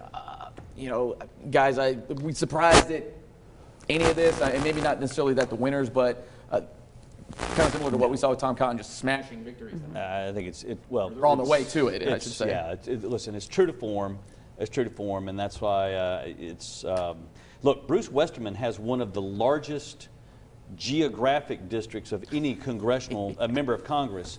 He starts from down in El Dorado and he comes all the way up to almost Fayetteville. It's a diverse district. An L-shaped, and a diverse district to say the least. But yeah, he covers sort of lower and very much western Arkansas. But I think all this has played true to form with these three guys. And we talked a lot too tonight about Arkansas races in Arkansas, but taking a look on a national scale, we're talking about the presidential race, and this is a big one, Bob. We're not the only ones talking about it. Obviously, a lot of people taking a look at what's been interesting too is watching the popular vote come in. Of course, everyone's watching the Electoral College and the electoral map and how that unfolds. We can go ahead and take a look at the latest numbers if we have them. Yeah, you and I sitting in the newsroom just a few minutes ago, kind of refreshing. We're getting them all up, and we've got numbers coming in from a number of different sources. So I guess we haven't got anything latest yet. I don't know if you guys have got anything as far as the presidential race goes or the electoral vote as it's playing out. I guess it just sort of depends on who you look at here, because different places have called different things. I know on Google, for example, the Electoral College is 119 for Joe Biden, 92 now for Donald Trump. I think too, if you look at 270 to win, it's 115 for Joe Biden, 120 for Donald Trump. So, and even the popular vote is looking like pretty neck and neck as of right now.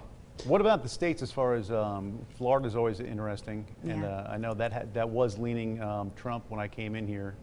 Yeah, from what I'm seeing here, kind of more of the same thing, and I think even Michael or the Bill panhandle is touched on it earlier. Yeah, the panhandle numbers have started to come in, and really that's a red state beyond your bigger major metro areas there, Tampa, Orlando, you know, everything, all the eastern counties south of Okeechobee. Yeah. I mean, it's kind of what we... Well, we have a Floridian here, so she can... Yes, we do, We got a couple of them here. I believe Pinellas County is usually the county that, you know, that's what everyone's eyes are on right now. Yeah, and as long as it's not Broward County, because we've been pretty nefarious down there in the past, that's for sure here. Yeah, but so if there are any shenanigals in Florida, we can blame you two. Can blame We've got you right here. We'll try to see if we can rectify Jay too. I didn't even realize that. Jay too. Sunrise, stand up. Well, there's some, Floridian collusion happening already. That's it. Other states too that we're keeping an eye on too. I know, well, obviously Arizona when we get down. And their down polls the line. don't close till 9 p.m. I believe. Right, and then well, even right now, you look at Texas. Really interesting right now. I know, Michael John, you kind of commented Oh, we're going to Mitch? I think we're going to Mitch now. Yeah, Mitch has got to update on those numbers. Mitch McCoy's been standing by. He's been keeping an eye on all the things social media because that stuff comes in fast and furious. A flurry of activity and information. Mitch, what are you seeing? Yeah, Bob and Laura and everyone else in Studio A, good evening to you guys. Yeah, let's get straight to the smart board because we've been tracking a lot of these AP numbers. This is the most up-to-date electoral map that the Associated Press has put out. And this is, and Jay had mentioned this, it really just depends on the sources that you're using. Of course, with KRK and Fox, we're using multiple sources, but we are using the Associated Press, and we're using NBC, and we're using Fox. So really, us being your local election headquarters, this is the very most up-to-date electoral map from the Associated Press. And the Associated Press has been doing this for years. They've been calling projections for many years. So this is the most up-to-date. Of course, the latest would be Arkansas and President Trump taking Arkansas. We're still waiting on Florida, and we're still waiting on Georgia as well. Georgia's polls closed more than an hour and a half ago. So we're still now waiting on a lot of this map to start to show color. But in the meantime, this is the very latest. President Trump with 72 electoral votes, Democratic nominee Joe Biden with 85. I want to get to a tweet that the U.S. Senator Tom Cotton put out, and this was a tweet that he sent out right after the polls closed here at the top of the hour, or excuse me, about an hour ago at 7:30. And this was the tweet that we saw him post when the Associated Press called and really called the race for him. And this is the tweet. Thank you, Arkansas. That is what U.S. Senator Tom Cotton tweeted at 7:33, 3 minutes after the polls closed here in the natural state. You can see this tweet already picking up a lot of engagement on social media tonight. More than 1,000 retweets. We have more than 10,000 likes. Of course, Senator Cotton had no Democratic opponent. He did have a Libertarian opponent. The Libertarian opponent has lost. Senator Tom Cotton has taken that election. And we have been monitoring now for the last several moments his speech. We took that live here a little while ago when he was speaking. It looks, and we're going to take it just now, but it appears that he has wrapped up his comments from the Republican Watch Party, which is in West Little Rock. It looks like Leslie Rutledge is coming up to the podium, Attorney General for Arkansas, also a gubernatorial candidate, one might say. And so let's go ahead and listen in to Leslie Rutledge just for a moment at the Republican Watch Party in West Little Rock, and we'll take this for you now live. Is not going to decide the election for the 2nd District. French Hill will be our congressman in January. I've been traveling with French across the district, and people are excited about Congressman French Hill. As Dole mentioned, I've been traveling across the country on behalf of our President Donald J. Trump. We're at this real divide right now in America, folks. This election is more than about Donald Trump and Joe Biden. This election is about good versus evil. This election is about communism and socialism versus capitalism. And we are seeing this silent majority speak up in states that we hadn't seen before, like in Michigan. Attorney General Leslie Rutledge speaking at the Republican Watch Party in West Little Rock tonight, as we just moments ago heard from U.S. Senator Tom Cotton, who has taken the U.S. Senate seat here representing Arkansas in Washington, D.C. If you're just joining us, good evening to you. I'm Mitch McCoy. It's 8:25. Polls in Arkansas have been closed now for 55 minutes, and we are your local election headquarters monitoring the latest races as they come in. We want to get right to what we know as of this hour, and this is what we know. We know that U.S. Senator Tom Cotton has taken this seat for Arkansas. He did not have a Democratic opponent. He had a Libertarian opponent, Ricky Harrington. You see him there. And so Senator Tom Cotton is taking 62% of the votes right now, more than 244,000 to be exact. Ricky Harrington coming in just a little more than 147,000. Let's go ahead and look at the very latest on the 2nd Congressional District. This is the one that we have to watch very closely through the night. This is the one that you might recall just recently, yesterday, as a matter of fact, was called a toss-up. The Cook Political Report. This is a very popular political forecaster. Changed this race, leaning Republican, now to a complete toss-up. And so what we're seeing right now is French Hill taking 51% of the votes, 113,000 to be exact. State Senator Joyce Elliott taking 109,000. But look at the upper right-hand corner. We're looking at 43%. That is not even half of the poll. So this night is still very, very young, and we are now waiting to see how all of this will shift in. So a very, very early night as we kick off election coverage here at KRK and Fox 16. I would like to bring up some of your social media comments. This is what we have been looking at all night long, and we want you to be engaged in the conversation. You can join us by using the hashtag ARPX, and I'm going to go ahead and look over here at the second computer that I have, and I want to bring in some of the latest comments coming in right now. This is Brianna. Brianna is using the hashtag ARPX, and again, you can join the conversation by using this hashtag in the Facebook comments. Brianna is saying Tom Cotton will do great in representing our great state. Hashtag ARPX. Of course, Brianna is just one of many, many different opinions, as we just heard from U.S. Senator Tom Cotton. I will remind you, you can join in on this conversation using the hashtag ARPX. Of course, a lot of people checking in all across the state, including Little Rock and in Benton. We're looking at people joining in from, it looks like Monticello. Monticello is also checking in with us. So a lot of folks checking in using the hashtag ARPX. Cool stuff there. Feel free to join us. I want to go ahead and bring in Cassandra Webb. She is standing by right now at the Republican Watch Party. Cassandra, we just heard from U.S. Senator Tom Cotton. Feel free to jump in here and let us know what we missed. We were only able to take a few minutes of it.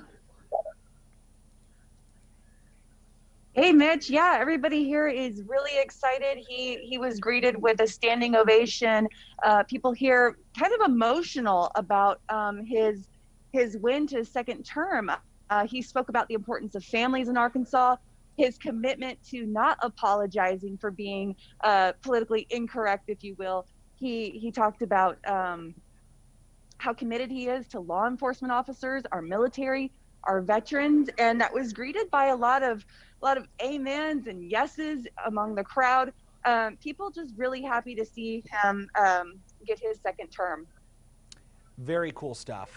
You know, I think that the vibe, what is the vibe at the Republican Watch Party? We know that the Democratic Watch Party is not happening tonight out of concerns of COVID-19.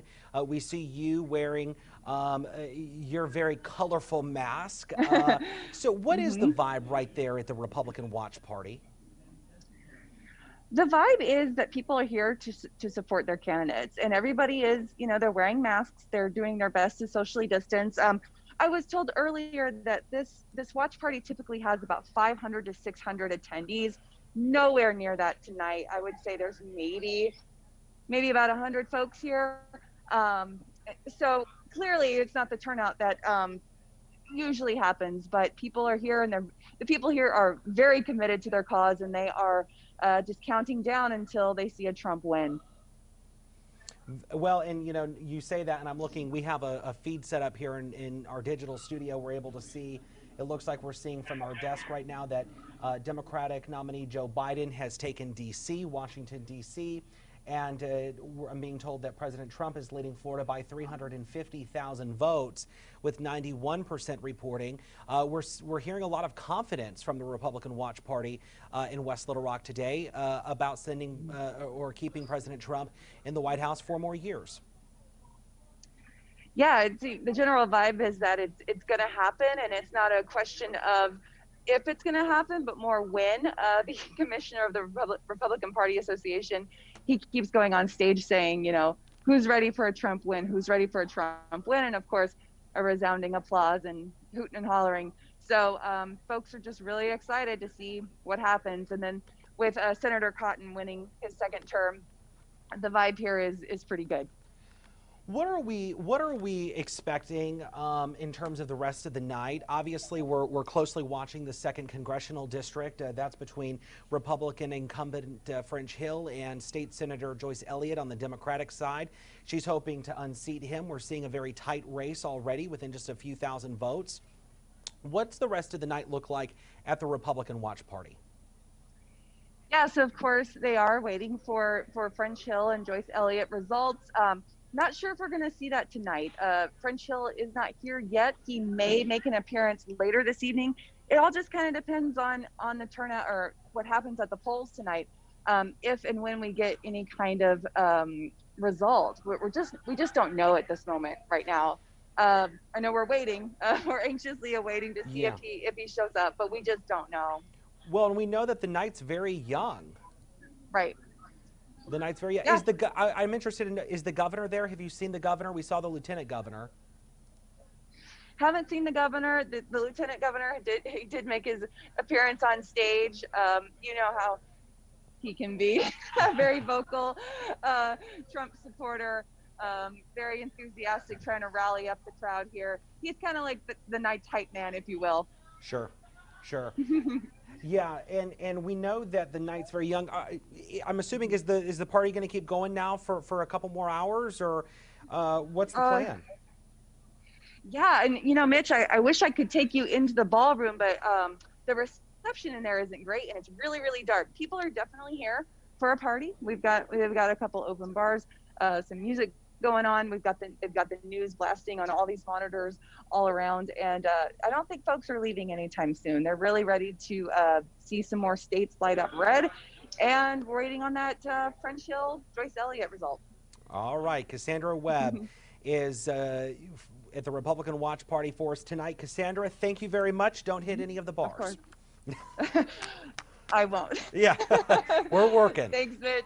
All right, thank you very much, Cassandra. We tonight. appreciate you. Let us know if you have any updates. You know, I want to join in if we can. I'm going to try and bring in, and I know this might be a little difficult, so stand by, folks. It can be, I'm routing something here. I'm seeing what appears to be Senator Tom Cotton on the screen.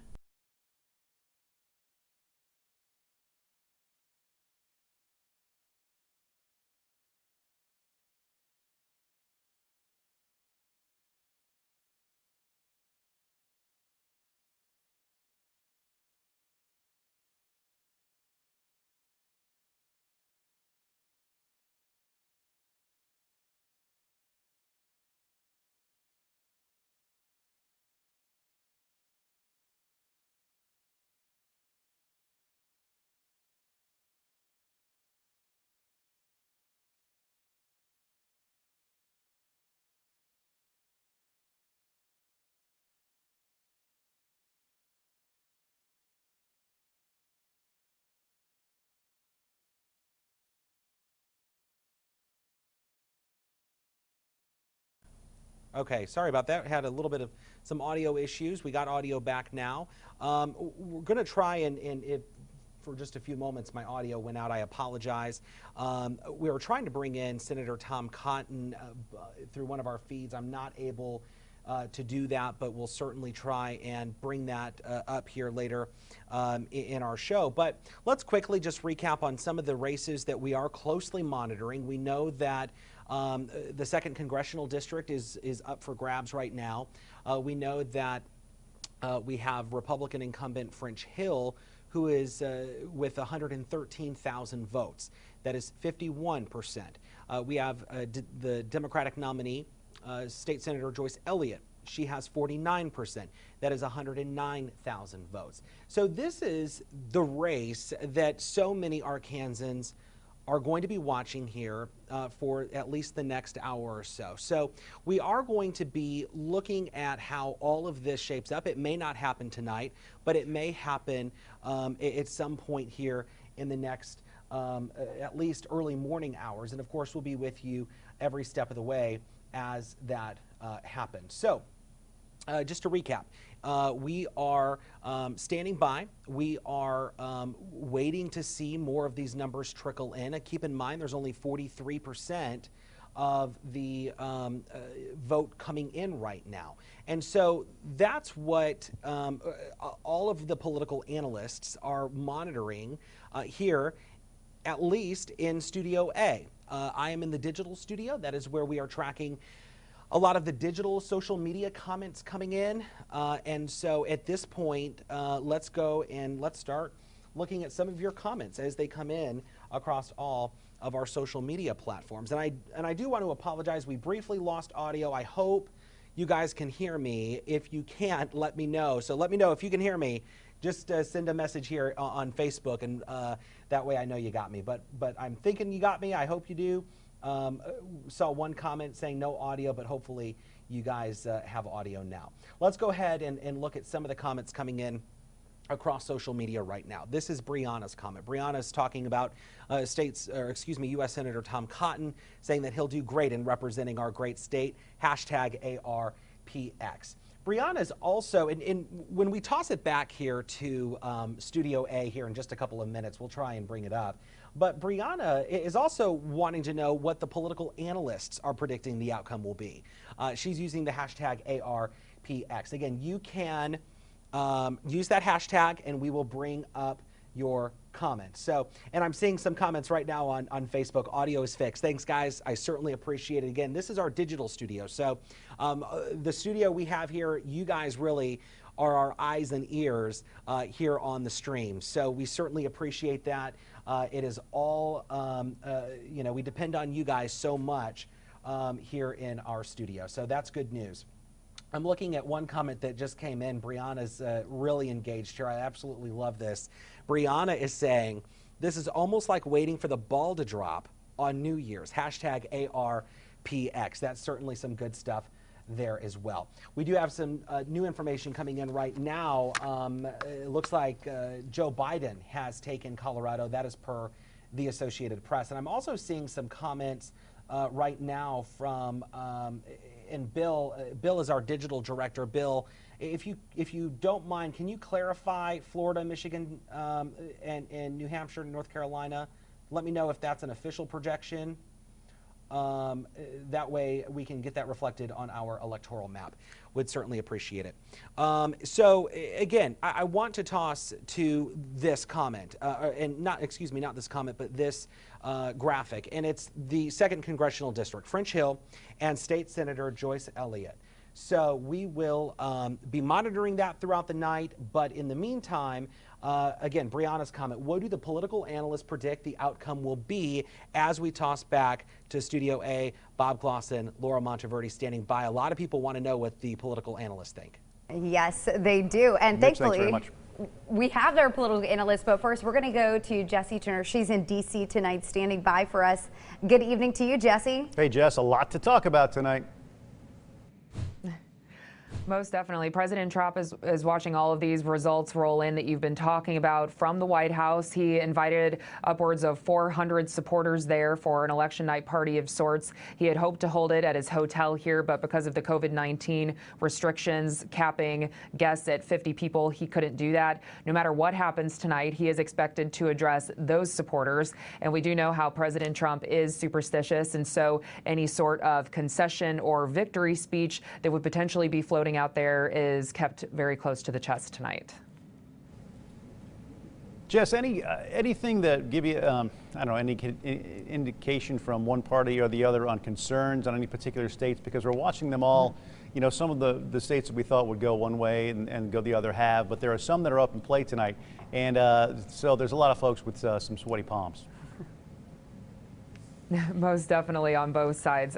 Some of the states that I kind of like to focus in on for those if situations is, so say if Trump wins North Carolina, Florida, and Georgia, the race becomes close at 50-50. But then say if Biden would be able to take Ohio, then it's a very clear path to victory for Joe Biden. And so that's why these battleground states are so key and why kind of all eyes are glued to the monitors to see exactly which way those will go, since all of the states that have been officially called up to this point have kind of been the ones that have been predicted. And Jesse, kind of interesting, you know, to think about the atmosphere in D.C. and really all around the country tonight. But even there are barriers set up around the White House tonight. So what does that tell you? Yeah, I was walking around the White House earlier today to try to check it out and see exactly what the turnout was like. And there was huge crowds there, just like there usually is on Election Day here in the nation's capital, and especially around the White House and the National Mall. But yeah, that was definitely a very stark difference. And so not even just a perimeter of fencing, but layers of it. And then businesses and office buildings around there as well, boarded up on the first floor. And so there is some sort of demonstrations, unrest expected here in the nation's capital later on. I got to say, you know, even since I was a kid, Election Day was always something special because it was something the entire country was involved in, took part in, and it was something that you know, so many people have fought for and died for to preserve our right to vote. And it was there was a lot of excitement around Election Day. People got involved in it, and really kind of heartbreaking to see, you know, on social media and all the newscasts of all these businesses. You got businesses boarded up, you know, because of this, where people may not take the election for what it is, you know, the vote of the people, and that's the way it's going to be. Anyway, I could get off on that for a long time. Taking a look at the Electoral College, 131 electoral votes for President Trump. Jesse, thank you very much, by the way, and 92 for former Vice President Joe Biden. Of course, it is the race to 270. Yeah, we just got breaking news just a couple of seconds ago that Biden has won Colorado. So we mentioned these numbers continue to come in, and we will stay with you. And now, I'm sorry, gentlemen, our political analyst. They've been analyzing. Hey, I think they've been analyzing over there on their phones. Michael, John, and I both would agree. More numbers and less of us, and so we can at least know what's going on. Well, it is interesting to have your take too on this. You know, especially. Well, let's talk about. Look back to the barriers and the boarding of windows, and you guys, I'm sure you have the same sentiments I do. I mean, you know, election night was always it still is an exciting time, and it's great to see the process unfold. But this added element to it just kind of disheartening. It is. It is an unfortunate reality of the time that we live in. And it's not, listen, it's not the first time that this has happened in America. You go back 50 years, very similar circumstances. On election night in '68, Democratic National Convention in Chicago in '68, election nights in '72. You go back another 50 years before that, you go back into the 19-teens, you had the anarchist movement. I mean, we go through these things as a country, but we get through them and move on. And I do believe, listen, I have a lot of respect for the gentleman sitting to my left, and we can both believe in America and disagree over how we want to see it progress, but we can both believe in the country, and I have no doubt in my mind that he loves the country dearly, and we might disagree over a few things, but I think the majority of Americans, the vast majority of Americans, believe that way. They can like their neighbors and disagree with them at the ballot box. Yeah, absolutely. I couldn't agree with that more. It just becomes but then it's all about leadership, and that's not one party or another has a monopoly on that. It's the leadership that can say it's okay to disagree, but we're all in this together. We haven't had that lately from either party, frankly. So. Yeah. Anyway, thank you. I needed that therapy session. Yeah, I think we all need off the cliff. We all need that therapy session. Yeah, that was Bob's TED Talk here. Just updating some of the numbers. From what I've got here with the Secretary of State side here, District 2, just be wary there. Basically dead even right now. 49.5, 50.5 right now in favor of French Hill. 110,000 for State Senator Joyce Elliott, and Congressman Hill sitting at a little over 100. I've got some little more updated numbers there. So Congressman Hill stretching the lead a little bit now. Do we kind of expect things to trend this way? Because we've seen some of those Pulaski County numbers come in early. We were kind of waiting on some of those surrounding counties. I mean, granted, this isn't all of Pulaski County, but you know, what do we kind of think of the flow here? It kind of bounced back and forth there. Then we were looking dead even now. Hill seems to be building on that lead. I don't think you can see bigger than that. I think if Senator Elliott falls short, it's going to be in the 52-48 range. Still a lot of votes to count, so I assume there's a lot of absentees left out there. So nobody's calling this race yet. But I don't think his lead gets any bigger than that right there.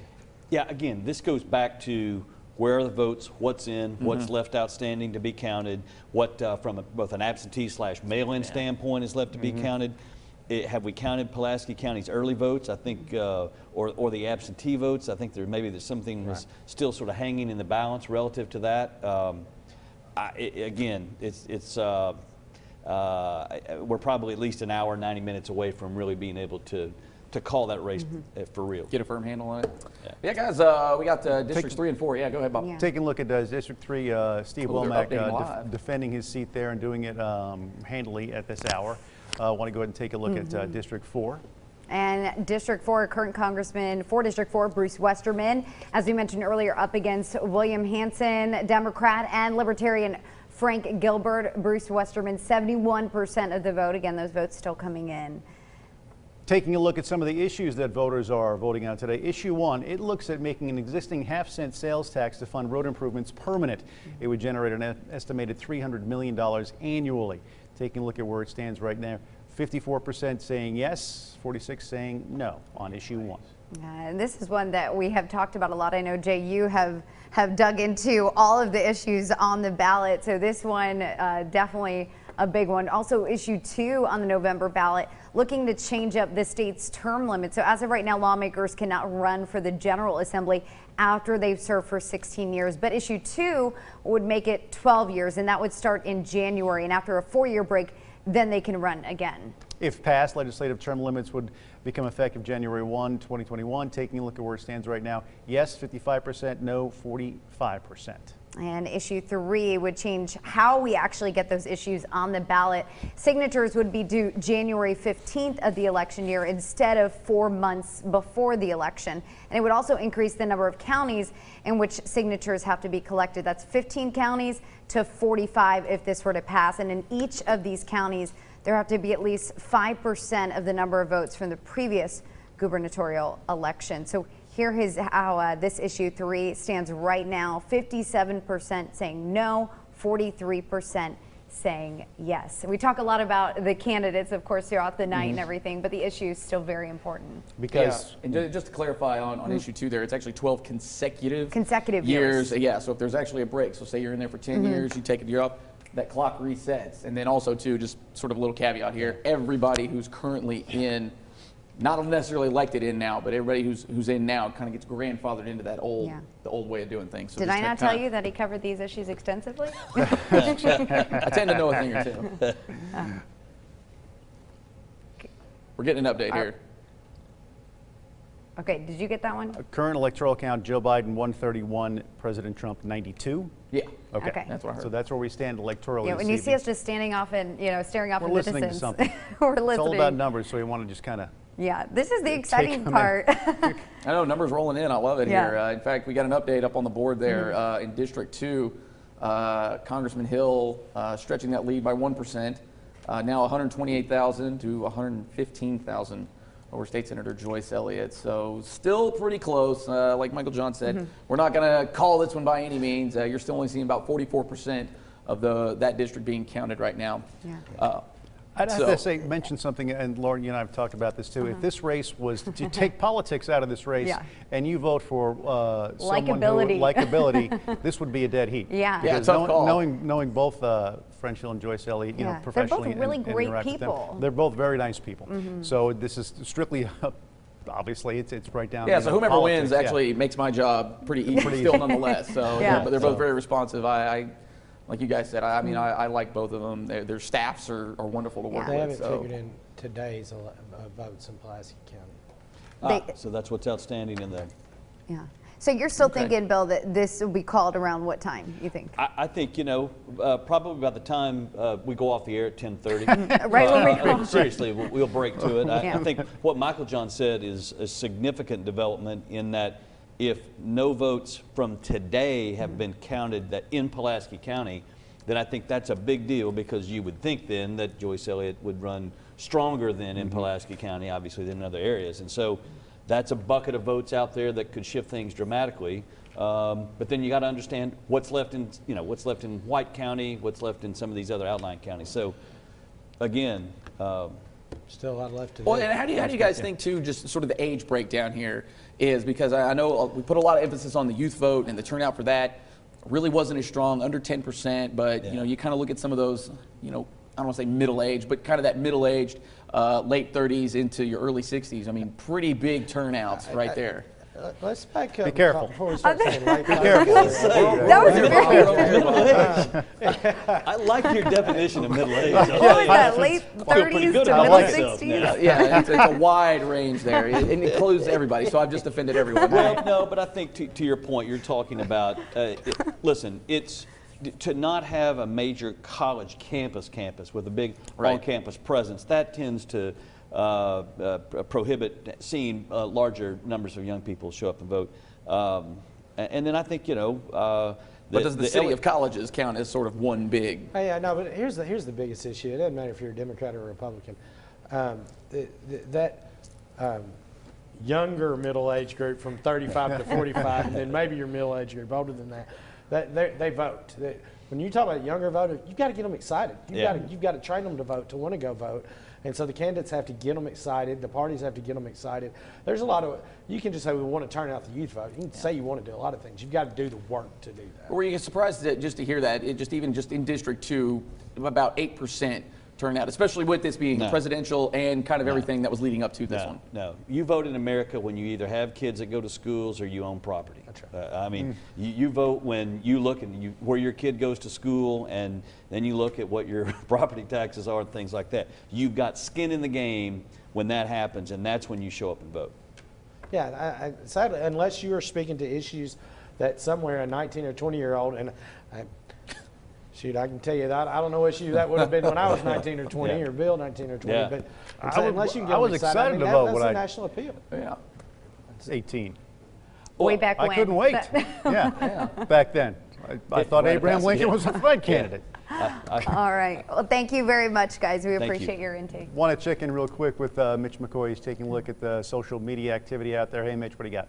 Hey, Bob. Hey, Laura. Good evening to all of you guys. Boy, it's been an interesting night here as we watch these results start to roll in. And I would like to remind folks that Fox 16 News at 9 is going to be starting here in just a few moments. We will be taking that for you live here in just about 6 minutes. So you don't have to go anywhere. If you're watching on your phone, you don't have to switch the Facebook feeds. You don't have to find a different story in an app or anything like that. Just stay right here.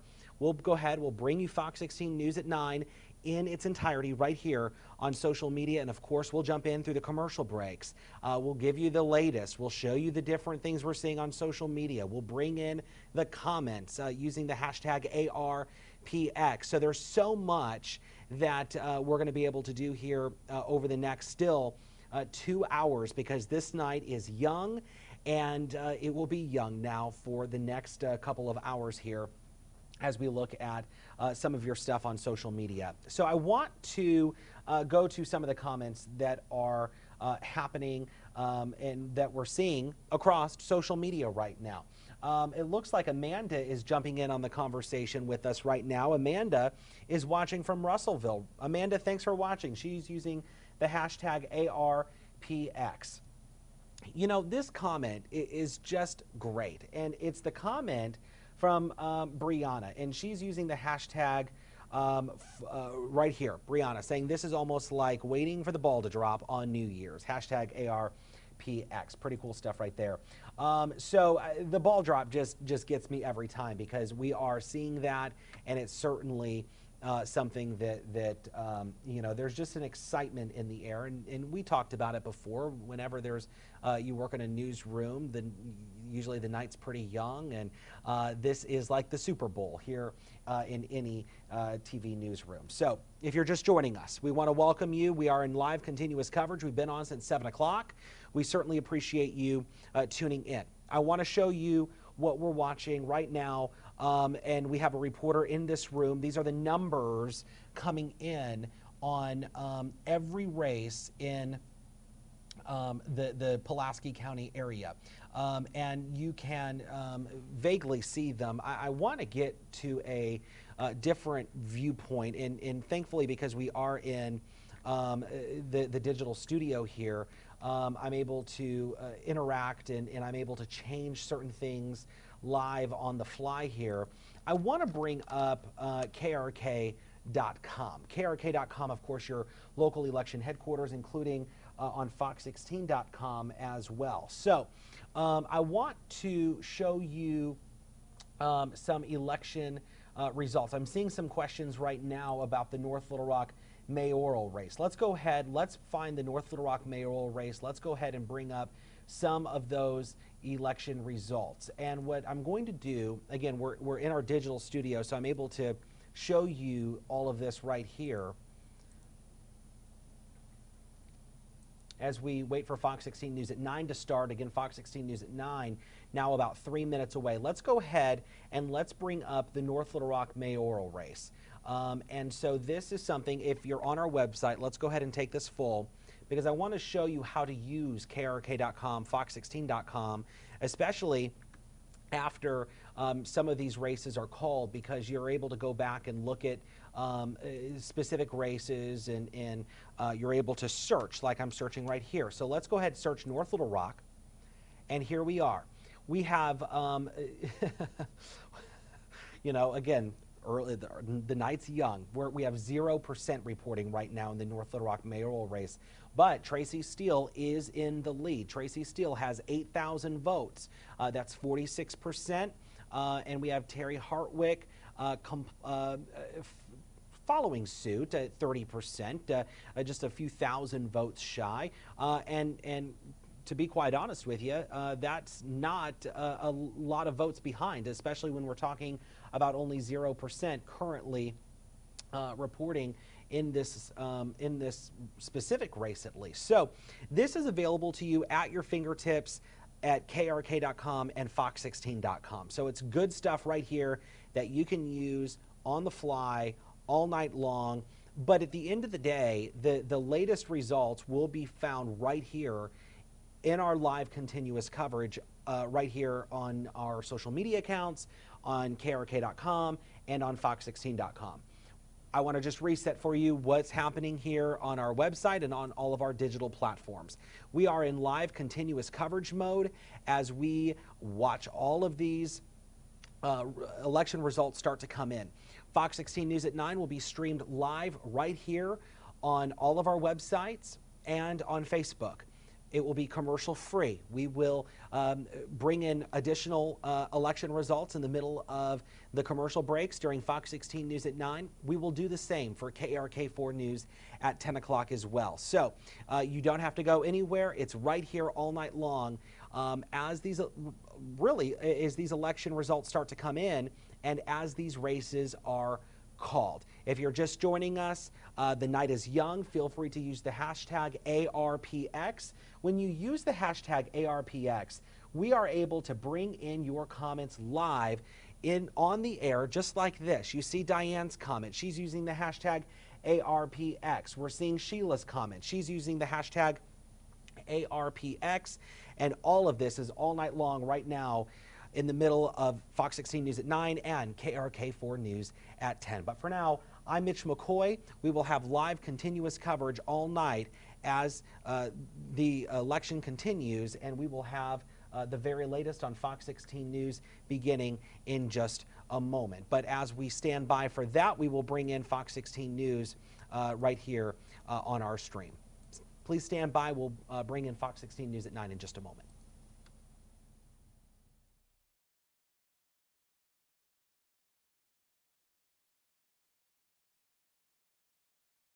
watching. Hope you want America to be united again. We're doing better now than we ever did. With a pandemic taking center stage, What I see across Arkansas is a new level of seriousness. early voting smashing records nationwide, Long lines were a big theme all across the central part of the state. and mail-in ballots flooding into the U.S. Postal Service. This is the most important election in the history of our country. We're going to change the course of the country and, quite frankly, the world. All eyes are now watching as the vote plays out. This is your local election headquarters. A record number of Americans cast their ballots in what many are calling the most consequential election in American history. Good evening, and thanks for joining us for Fox 16 News. I'm Kevin Kelly. I'm Donna Terrell. The big question everyone wants answered tonight is, will President Donald Trump win another term, or will we have a changing of the guard? The race between President Trump and former Vice President Joe Biden has been much like the year 2020, unprecedented. Microphones muted at presidential debates, events shut down because of COVID-19, people having to wear masks. But let's take a look at the latest results. President Trump has won the state of Arkansas. No surprise here. This result was expected. This is with 39% of the precincts reporting. You can see there Trump leads with 62%. And as I said, he has won the state of Arkansas. Here is a look at the popular vote. And at this point, it looks a little different. It's a different picture. The race for president, as it stands right now, has President Trump out front with 131 electoral votes, 98 for Joe Biden, but it's a long road to get to 270 electoral votes, so we will keep checking back on this. Of course, we are your local election headquarters, and we have team coverage all across central Arkansas for you tonight. Katrin Asaf and Claire Kreitz covering U.S. House District 2 race, and Cassandra Webb reporting live from the Republican Watch Party. It is worth noting that the Democrats have not scheduled a watch party tonight because of COVID concerns. Susan L. Corey is following all election and voting issues. And here in the studio, we have our political reporter, Jay Burr, with political pundits Michael John Gray and Bill Vickery, breaking down the local and national results. Let's get into the thick of it. One of the most anticipated races in Arkansas is between Congressman French Hill and State Senator Joyce Elliott, both hoping to win the seat in House District 2. Heading into Election Day, this race was neck and neck. Just last night, the Cook Political Report changed its rating from lean Republican to toss-up. Here's where we stand at this hour with the reports coming in. Roughly 45% of the precincts reporting right now, and you can see it's still relatively close. 53% of the votes leaning towards French Hill, the incumbent, 47% with Joyce Elliott. But the night is young. Right now, we want to check in with Katrin, who's reporting from incumbent French Hill's watch party to get reaction and the mood there. Katrin. Well, the mood right now is very energetic. As you just previously reported, Arkansas did end up going to President Trump, and of course Senator Tom Cotton did win his race. So right now, everyone at this particular watch party is just watching to see what's going to happen with Representative French Hill. Now, as you previously mentioned, heading into Election Day, this race was incredibly tight. It was really neck and neck with Democrat Joyce Elliott and Republican French Hill. Right now, as you see, he does have a slight edge, and I think that's also going to be the determining factor on whether Representative French Hill is going to make an appearance at this particular watch party tonight. It totally depends on what we get from those numbers. If he does end up having an edge over State Senator Joyce Elliott or not, that's really going to determine if he is going to be speaking here tonight. But everyone here is very hopeful that he will be able to serve a fourth term representing Arkansas's 2nd Congressional District. We did speak to a spokesperson for his campaign earlier today, and he said he really spent all of today at polling locations in central Arkansas, really trying to bolster the vote and encourage voters, last-minute voters, to cast their ballot for him. Of course, as the numbers shown, he does have a slight edge right now, but that remains to be seen what's going to happen for the rest of tonight. We will continue to keep you updated on this still very close race, and we'll let you know if the representative makes an appearance here tonight and get some words from him as well. For right now, reporting in Little Rock, Katrin Asaf, back to you. Thank you very much. Appreciate it. We want to head to Claire Kreitz. She's at Joyce Elliott's watch party. Claire, what's the vibe there? I know Joyce Elliott is trailing a little bit, but it's still a young night. It is definitely a young night. You know, quite the contrast from French Hill's watch party. This one got canceled. I'm outside her headquarters and nobody is here. She is watching by her, or well, she's watching with friends and family, close friends and family. But of course, like many other watch parties, this one was canceled because of the pandemic. We could hear from her later tonight, depending on what happens. You know, like we all heard, it's a tight race tonight, one that's going to come down to the wire. You know, this is a seat that's highly coveted. Many Democrats across the country think this one could be flipped to blue, but right now we just don't know. French Hill is slightly leading this one, but again, gonna go down to the wire on this one. We probably won't know for at least, you know, another hour and a half, even maybe into tomorrow morning. You just really don't know with this one, so we'll continue keeping you updated with this, and if we do hear from State Senator Joyce Elliott, we will let you know that as well. Reporting live in Little Rock, I'm Claire Kreitz. Back to you. Appreciate the update, Claire. Thank you so much. We do want to take a closer look at the Senate and House races that are getting a lot of attention. And for that, we turn to Jay Burr, who is joined by our political experts, Michael John Gray and Bill Vickery. Hi, Jay. Hey, guys. Well, let's just jump right into the numbers here as we take a look at where things currently stand. If we could throw those numbers up there. Right now, the presidential race, it's still way too early in the night there. You see Joe Biden currently leading 128 to Donald Trump's 95. He is now, Donald Trump leading in Florida, leading in Georgia, has taken the lead back in Texas, so those are a few states to watch. He's also currently leading right now in Michigan, Wisconsin, Ohio, and Pennsylvania. So not to call any of those states right now, but he is leading in those. And, you know, guys, if he sweeps all of those or takes a majority of them, I mean, is this it? Well, again, I go back to this that we discussed earlier today. Not sure that we can really say tonight. Listen, it bodes well, just looking at my Twitter feed here. The yen has collapsed as an international currency trading, which means that a lot of folks, a lot of moneyed folks on the Pacific Rim believe that Trump's going to win. Vegas is now giving him almost a 70% odds of winning re-election. Entertainment so again, purposes only, right? entertainment, yes. But but what I'm trying to say is the folks who put their money where their mouth is have all now shifted to a pro-Trump posture. I don't know what that means, but it does mean something. It does mean something indeed, simply because.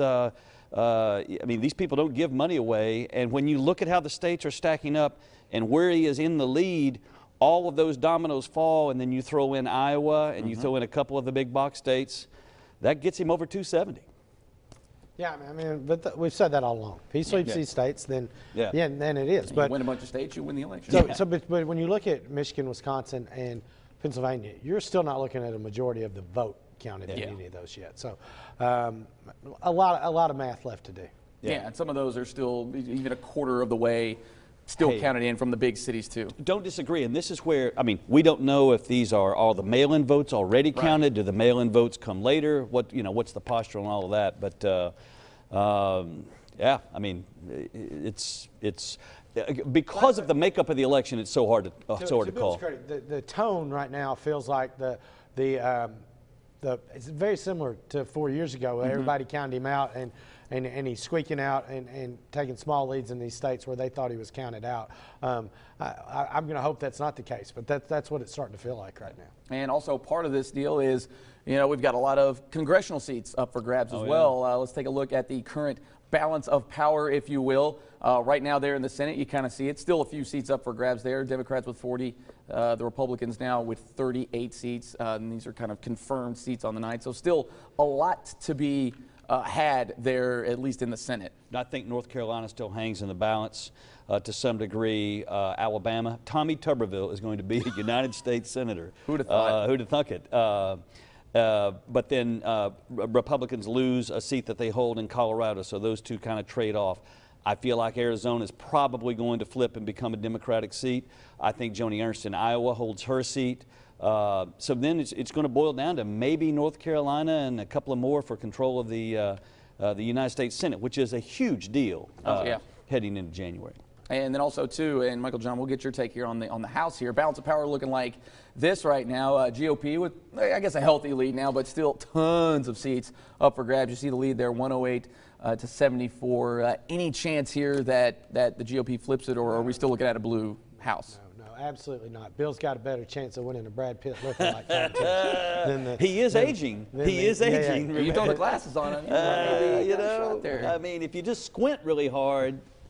But Michael John's correct. I think Brad Pitt and the Democratic majority is safe in the House of Representatives. Simple analysis there from Michael John. Great, appreciate it, guys. Yeah, Donna, I just imitation's the most sincere form. All right, you guys, thanks a lot for that. Let's see how Arkansas is affecting the balance of power in Washington. Starting with the U.S. House races, we want to look at districts 3 and 4. The 3rd Congressional District is located in northwest Arkansas. It covers Bentonville, Springdale, Fayetteville, and Fort Smith, and is home to some of the biggest companies in the world.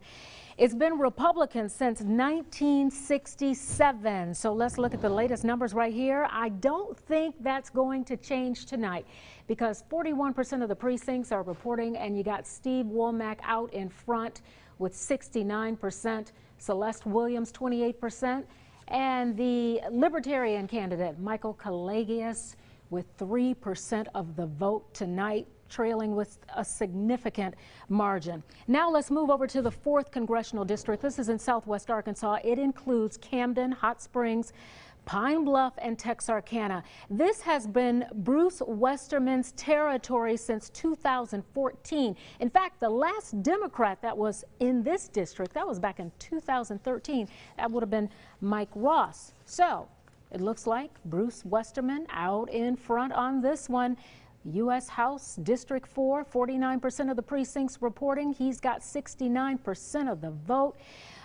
William Hanson from Hot Springs, he's trailing far behind. Now, Rick Crawford represents the 1st Congressional District, covering most of the Mississippi Delta and part of the state's agricultural industry. The 54-year-old is running unopposed. This district had been represented by Democrats up until Crawford took it over, and that was back in 2011.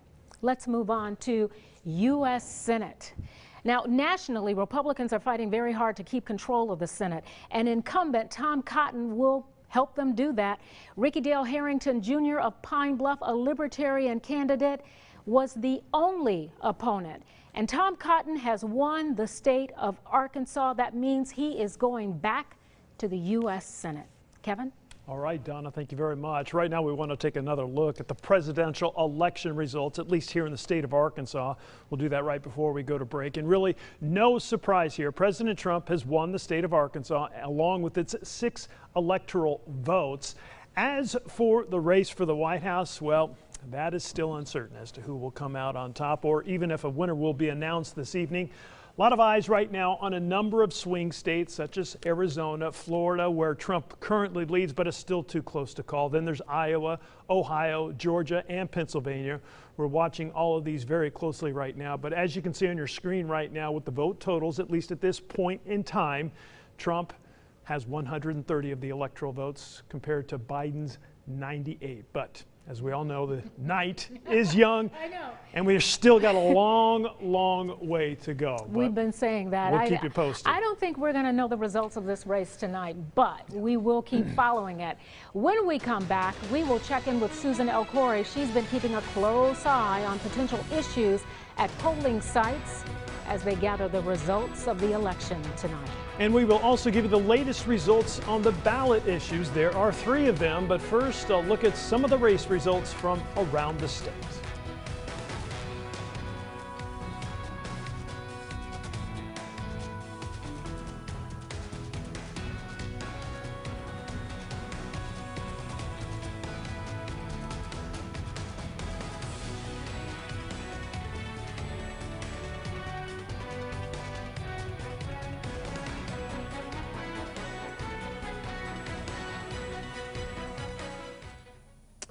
And welcome in to your local election headquarters right here on KRK4 and Fox16.com. We are in the middle of streaming Fox 16 News at 9 right to your smartphone because we want to keep you updated on the latest regarding the election, and we will be doing this through KRK4 News at 10 as well. And then our live continuous coverage goes through 11 o'clock. So let's get right to some of these other local races that we're closely monitoring here. And it looks like you see at the bottom of your screen there, Clark Tucker has just taken his district. So we have a lot to get to. This night is so incredibly young, folks.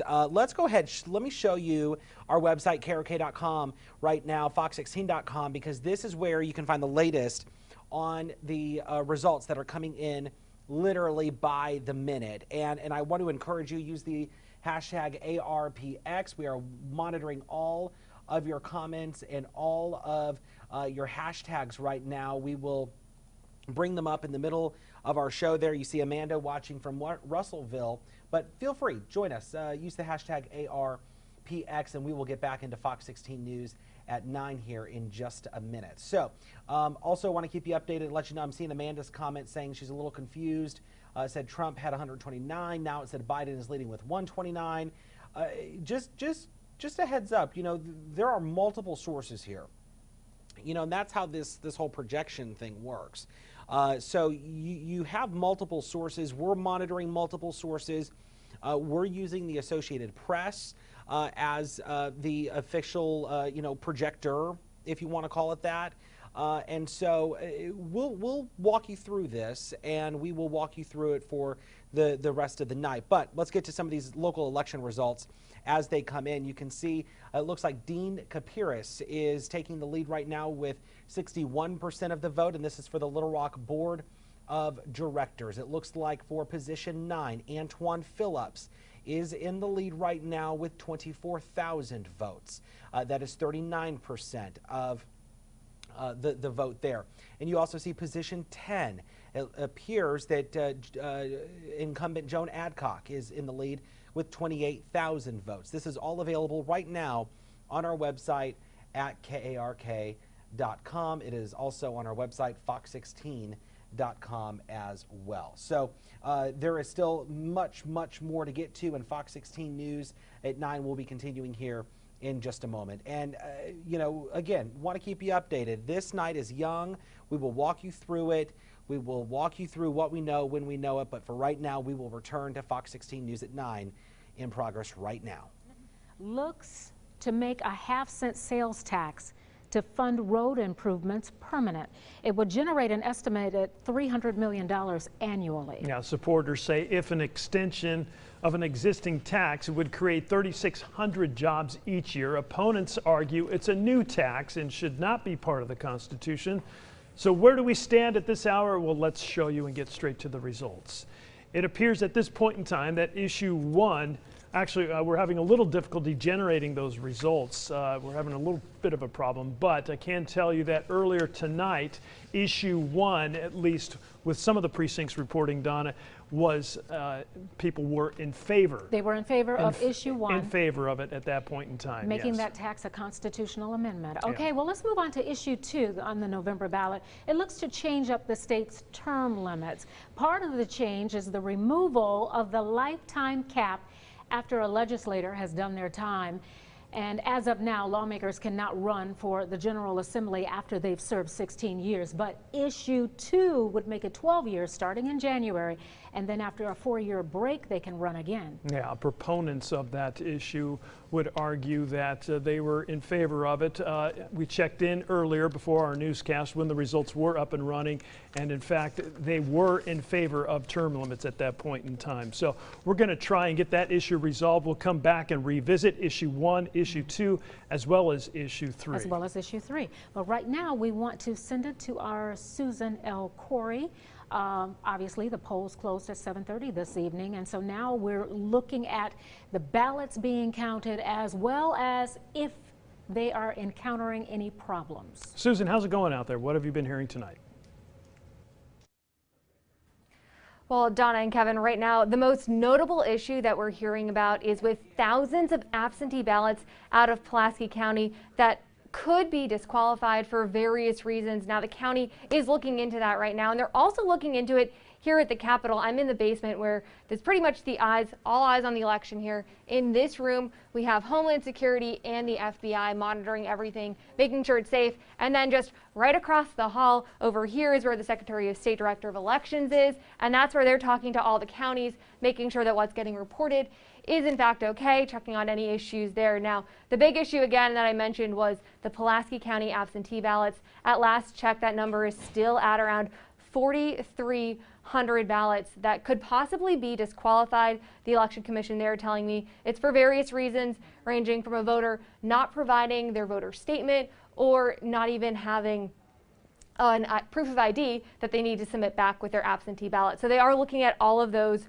right now. Another issue that we're hearing about here is that there are some voters who are saying that when they went to the polls, they were told that their ballot was already cast when they're saying, in fact, they hadn't voted. So that issue came up. Some of them were given provisional ballots. Again, something that they're looking at here. But again, we're looking at any information that you guys are having out there. If you're having any issues with the election, we, of course, have our hotline as well as our email. We want to hear from you, any of the issues that you're having, so that we can look into it. For now, live in Little Rock, Susan Elcory, back to you. All right, Susan, thank you. That's encouraging news. We want to revisit some of those issues that we talked about. We want to toss it over to Jay Burr, who's actually in front of a computer with the results. You can see the numbers. So Jay, you can do a better job because your system will definitely upload the results as opposed to the ones we tried to use that did not. Yeah, I don't have quite the fancy graphics that we need here, but just kind of going through the issues here real quickly. Issue one, as you guys mentioned, was continuing that 0.5% sales tax and use for the use of roads. Right now, leading for a little over 340,000 to 280,000. Issue two, those constitutional amendment for the General Assembly, those term limits. Right now, 339,000 for, 270,000 against. And then issue three, which would change the way that proposed initiated acts and constitutional amendments are proposed to be put on the ballot right now. For that amendment is 263,000 against 331,000. So still all these kind of evolving. I think we kind of saw the trends here that this was probably going to how these were going to work. So just a quick update on the numbers there. I don't know, do you guys have the presidential numbers and everything like that right now? Yeah, we want to move on to that. All right. Okay, thank you. Yeah, good job, Jay. Thank you, appreciate it. Let's go ahead and take a quick look at the presidential race before we go to break. And as you can see right now, with the votes slowly coming in. Trickling in, yeah. We show Biden with 131 of the electoral votes, 37 million in the popular vote compared to 98 electoral college votes for President Trump, and Trump leading as we speak in the popular vote. And of course, these numbers are forever moving because they are trying to reach that magic number of 270 electoral votes to win the presidency. We will have much more election coverage as the polls close around the nation. And when we come back, we'll check in with our political experts and Jay Burr to get the latest results, as well as that man right there. Yeah, he's busy too. Chief Meteorologist Jeff Baskin will have a look at your weather. But before we go, let's take a look at some of the results from other races across the state.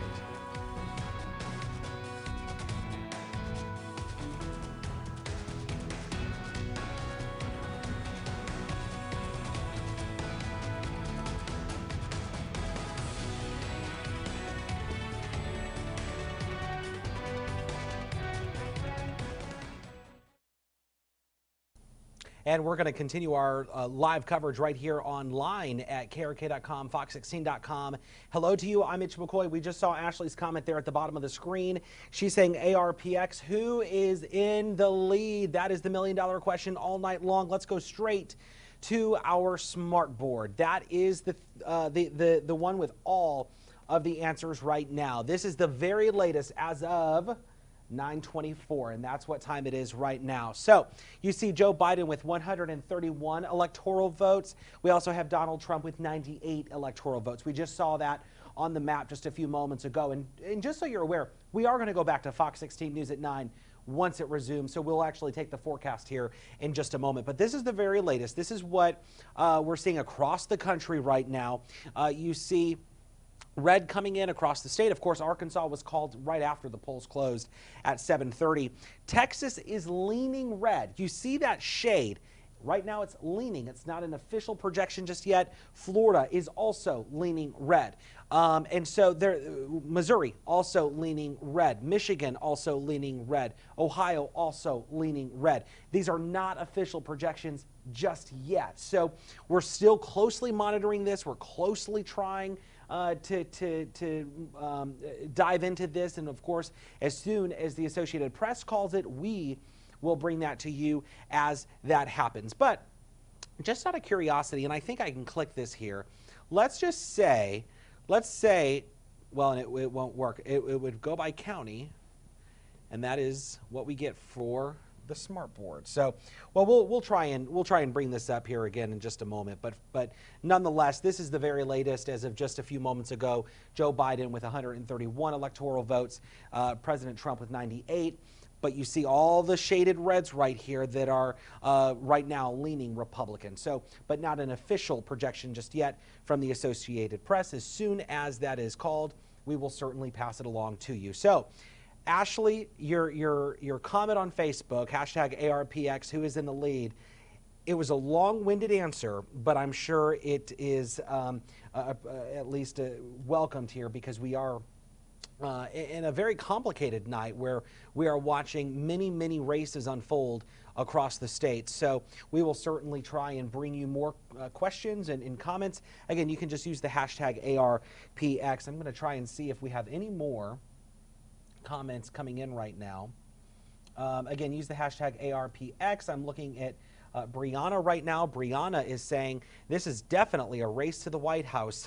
Hashtag ARPX. You're certainly right there, Brianna. It is certainly a long night, and we heard from a lot of political experts say that this night likely will not be called here tonight. Again, want to recap, we are streaming Fox 16 News at 9. We are also going to be streaming KRK4 News at 10 right here on Facebook, on our websites, krk.com, fox16.com. We are going to join Fox 16 right now, and Chief Meteorologist Jeff Baskin has your forecast. Not quite as cold. It was pretty cold this morning. Temperatures starting off in the 30s, but look how fast it warmed up with that sunshine. Starting off in the 30s, but high temperatures making it up into the 70s. Mainly clear skies across the state, not just the state, but really very quiet weather across much of the country thanks to high pressure that's centered over the Ohio Valley with cooler air over the east. Temperatures 40s and 50s, a little milder over the plains where highs were well up into the 70s today, and that's why we're going to get a little bit of a warming trend as we go through the rest of the week. Temperatures this evening for the most part in the 50s, 52 right now in Pine Bluff, a little bit cooler in Arkadelphia at 45. Right now in the Little Rock area, clear skies, 53 degrees, not quite as cool as it was this time last night. High pressure slowly moving to our east. Weak upper air disturbance slides through tomorrow. That will bring in a few high thin cirrus clouds. That's about it. Really not going to see much in the way of cloud cover, but you might notice the skies look a little bit hazy from time to time. And as we go into Thursday, well, we have mostly clear skies as that high continues to slide to our east. We get that return flow, and eventually we get a little bit more low-level moisture moving on in as we head into the weekend. Bit of an increase in cloud cover, but that's also going to keep those overnight lows up quite a bit. Also, we don't want to forget about a powerful hurricane that just made landfall in Central America today. A Category 4 hurricane. Category 4 Hurricane Eta made landfall earlier today in Nicaragua, now down to a Category 2. It will weaken inland over Central America, however, could redevelop in the Northwest Caribbean, potentially threatening South Florida or even the Eastern Gulf by early next week. So for tomorrow, temperature starting off in the low to mid 40s, so not quite as cool as it's been the last couple of nights. And as we go into the midday hours, temperatures up into the low to mid 70s for highs, dropping back into the 50s as we go into the evening hours. So here's that 7-day forecast. 70s over the next few days, but notice the trend of these low temperatures, not as cool at night as the moisture content of the air starts to increase a bit. Notice those lows by early next week only getting down into the low 60s, although a cold front approaches by the time we get towards next Tuesday, although that does not look like a very strong front at this point. So in the meantime, we stay dry and mild. We'll be right back.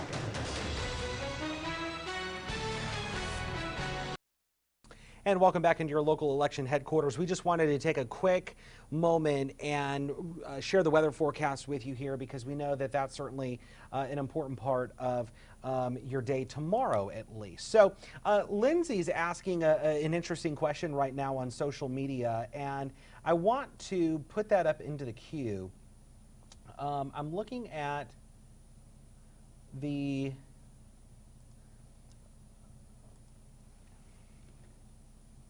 this right here. Lindsay saying, are tonight's results also counting all the early votes? Or which votes are counted tonight? Hashtag ARPX, hashtag stressed, hashtag just wish it was tomorrow. You know, that's an interesting question. We probably need to ask that. We know that a lot of the early ballots started being counted today at 8:30 this morning. That's where you just saw Susan L. Corey earlier tonight talking a little bit about, of course, some of the controversy around some of the absentee ballots that may not be up to the county standards. So we are going to have to ask that question. We know that the ballot started being counted earlier this morning. So I want to, real quick, if we can, go to the smart board. Again, I'm going to unpublish that comment. You can join us, hashtag ARPX on social media, and we'll bring your comment up on the stream here. So I want to go to this map here, and this is from the Associated Press. This is the race for president here in Arkansas. You can see Pulaski County, a light shade of blue. Jefferson County, a light shade of blue. Not an official projection right now, but just or an official results right now, but just kind of a projection. You can see up in northwest Arkansas a hint of blue, and you see the red surrounding the county right now. Just an interesting, I guess, graphic here that I wanted to show you in the middle of our commercial break during Fox 16 News at 9. This is something that we'll also be monitoring too closely for the 2nd Congressional District race. We know that this is going to be a tight race between State Senator Joyce Elliott and, of course, Republican incumbent French Hill, Pulaski County, and, of course, Faulkner and Perry, Saline. Those counties, all we're going to have to closely monitor when those results start to come up. So for folks just joining us here on Facebook, krk.com, fox16.com, we are in the middle of Fox 16 News at 9. We're going to bring you Fox 16 News at 9 throughout the rest of the night right here on social media and, of course, on our websites and on our app. And we'll bring you live results as they come in. You see them scrolling right there at the bottom of your screen. There's an update on the mayoral race in North Little Rock. You see Tracy Steele taking the lead with 47%. But, again, these numbers are very early.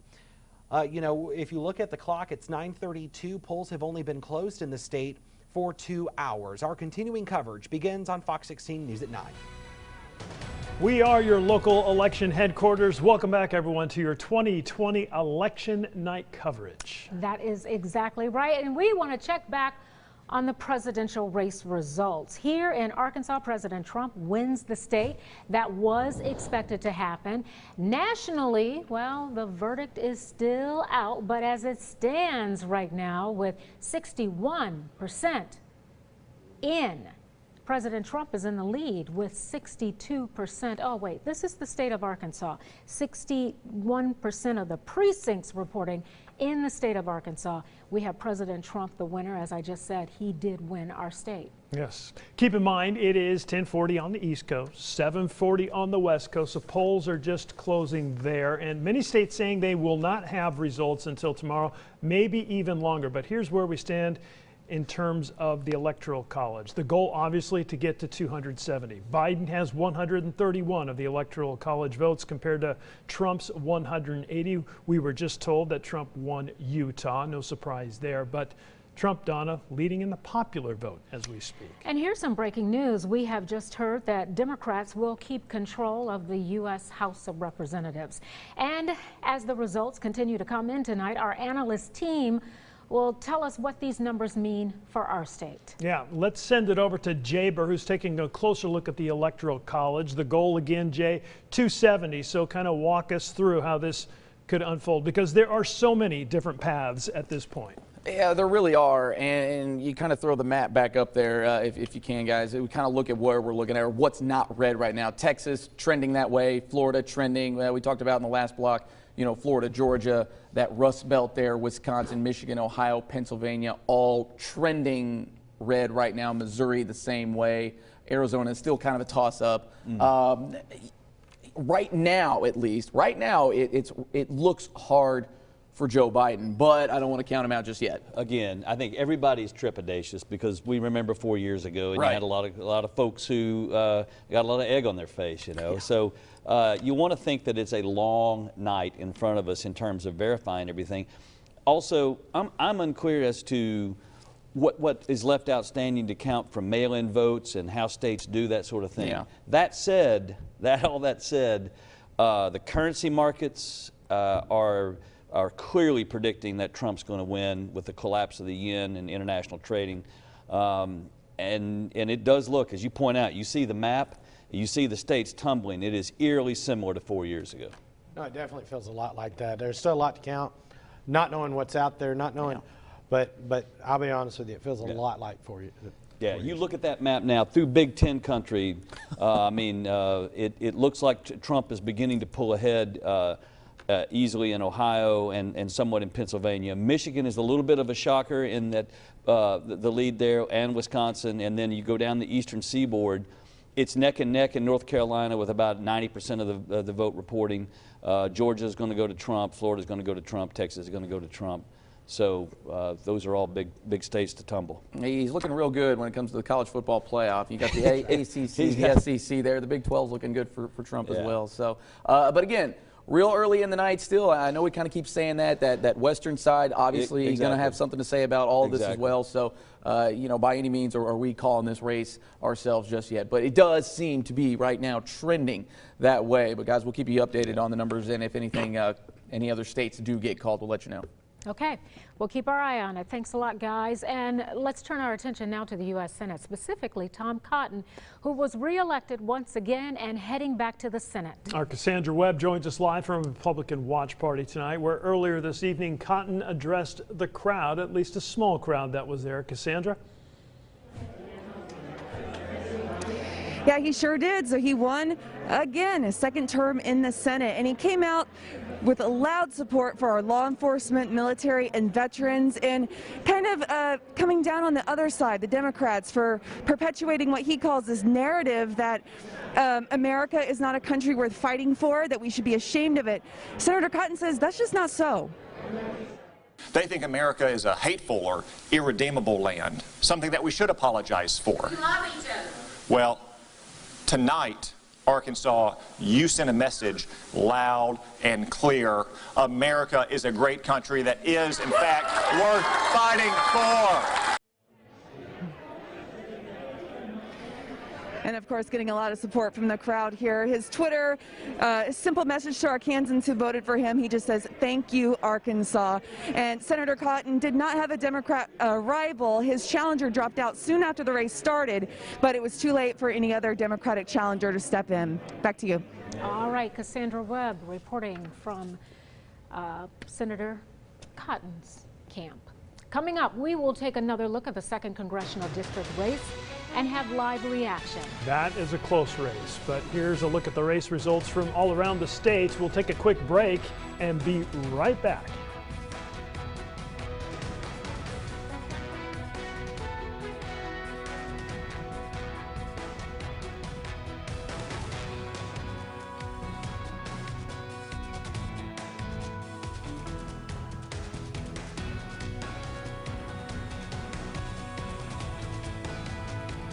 And welcome back into your local election headquarters here on KRK.com and Fox16.com. I'm Mitch McCoy. Right in the middle of Fox 16 News at 9, we've gotten brand new information that President Trump has taken Missouri. So we do have this electoral map right now, and we're looking at what appears to be President Donald Trump now up to 108 electoral votes. So that's good news for the Trump campaign. Joe Biden at 131. I caution you, though, because we're starting to see the shades. And I know it's a little difficult to see, and I can only imagine what it looks like on a smartphone or a smaller phone. But trust me when I say we're starting to see Texas in the red shade. It hasn't been officially called yet. It's just appears to be leaning that way. It appears that Texas is leaning towards Trump. It appears that Florida is leaning towards Trump. It appears that Georgia is leaning towards Trump. It appears that North Carolina is leaning towards Trump, along with Ohio, Pennsylvania, Michigan, and Wisconsin. But I caution you that these results are still coming in. The night is young. What we don't know just yet is, and I want to actually, I'll point out, Iowa appears to be going towards Joe Biden, along with Arizona, and these states on the West Coast don't even have a shade. Of course, California would be a big win for Joe Biden. So this night is still very, very young. I want to switch over to krk.com and fox16.com because if you're on our website, let's say tomorrow, again, we're going to have the latest results scrolling at the bottom of your screen during this entire thing. But tomorrow, or maybe later tonight, you want to check in on some of the election results. We have it up here at the very top of the page. All you have to do is click Live Election Results, and we have all of the election results that you need to know about right here in the system. It's constantly updated. You can scroll through, you can see this was just updated 5 minutes ago, and it has the latest numbers, and then there will even be a little check mark next to a name when something has been called. So this is a good tool for anyone. When you go to our website, krk.com, fox16.com, it's all information, it's all on demand. You can even search for a race right here at the very top, and you can see all of the races right there, and it'll come up. So some pretty good information for you there, but we'll continue watching this electoral map as certainly things begin to come in, those numbers specifically begin to come in. This will certainly be a useful tool here as we start counting all of those electoral votes. But for right now, we will return to Fox 16 News at 9.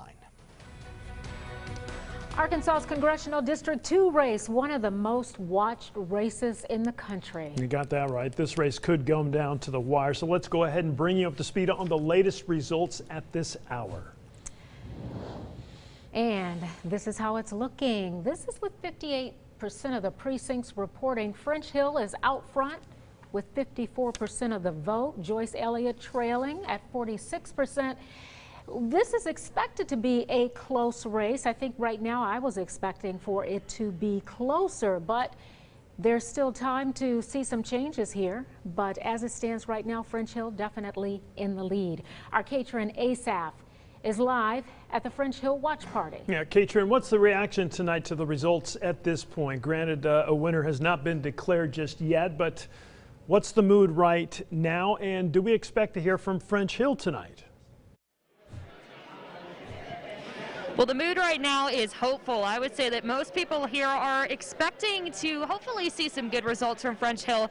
You know, we actually just spoke to the governor just a few moments ago, and he said that he thought both State Senator Joyce Elliott and Representative French Hill both ran good campaigns, but he was hopeful and optimistic that French Hill will be able to serve his 4th term representing Arkansas's 2nd Congressional District. He said he did a fantastic job in his past few terms, and he's looking forward to what he can do again. Now, in terms of us actually seeing French Hill tonight, that all depends on the numbers. I mean, as it looks like he's coming out in front, we are hopeful that he will be able to make an appearance tonight, talk to some of his supporters, thank them for their support, and also answer some questions from us.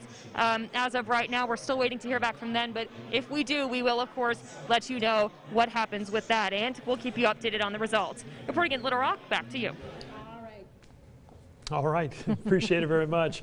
Claire Kreitz has been keeping a close eye on the Joyce Elliott campaign tonight. She chose not to have a watch party because of COVID, but we know, Claire, that she's keeping a very close eye on the numbers tonight, right?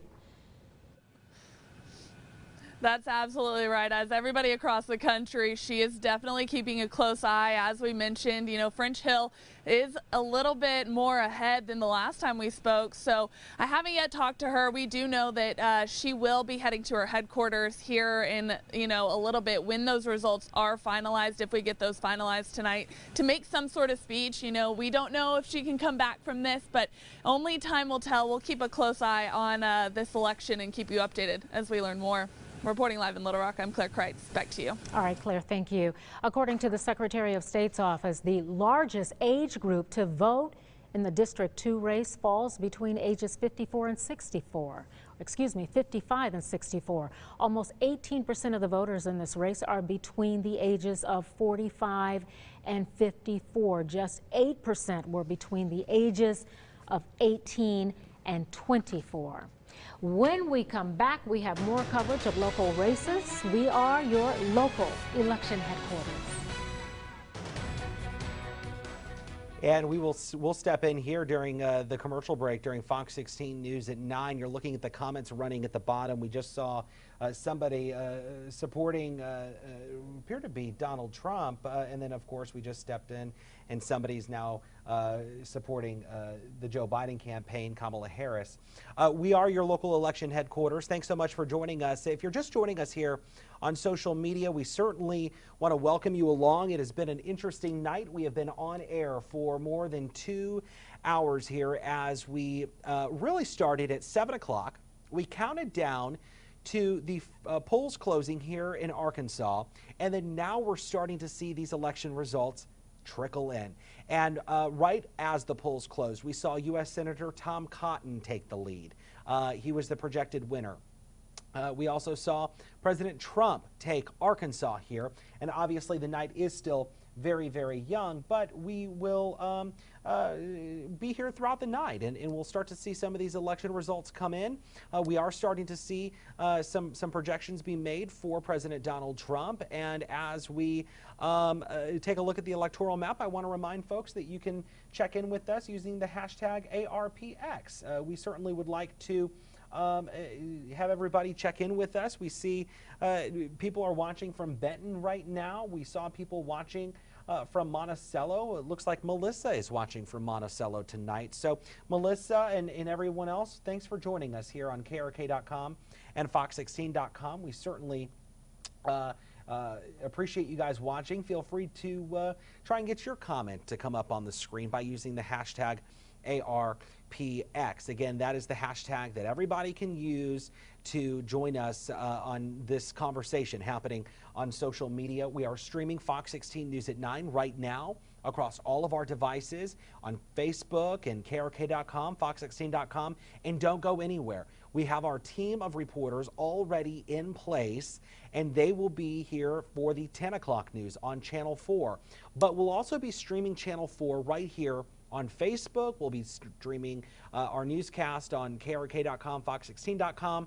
Long story short, if you're watching right now, you don't have to go anywhere. It'll be right here on the device that you're watching as these results continue to trickle in. So we will return to Fox 16 News at 9 here in just a moment. It looks like we have some more comments coming in from folks across social media. Brianna's watching right now from, it looks like McGee. Brianna is watching from McGee. Thanks so much. We have everybody really watching in right now across Arkansas, and we certainly appreciate it. Again, just use the hashtag ARPX on Facebook Live, and we will get your comment queued up here in the system. We certainly try to get to everyone here, as we know that there's just so much interactions and comments and curiosity about this election. But for right now, we'll go ahead, we'll bring it back into Fox 16 News at 9 here on KRK.com and Fox16.com.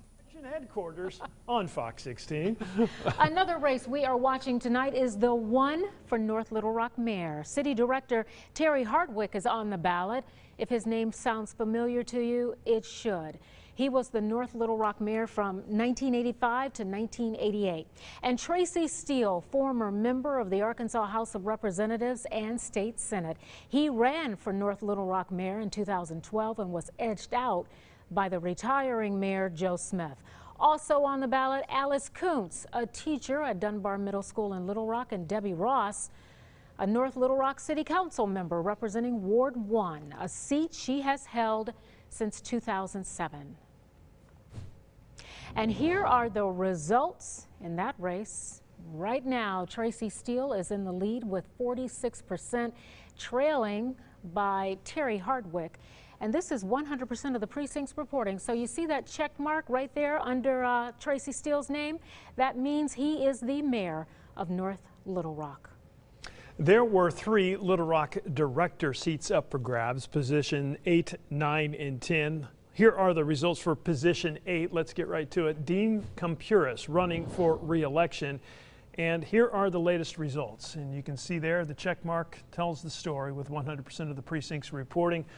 Philip Bryant and Russ Raycop giving Dean Compuris a run, but Dean Compuris will return to the Little Rock Director Board. Position 9 is a seat that has not had a vacancy since 2006 when Gene Fortson was appointed. This race features 7 candidates, all vying for the opening. Let's bring you up to speed on how the results fared in this very busy and complicated race. Antoine Phillips, with 100% of the precincts reporting, has won position 9 on the Little Rock Director Board. Moving on to position 10.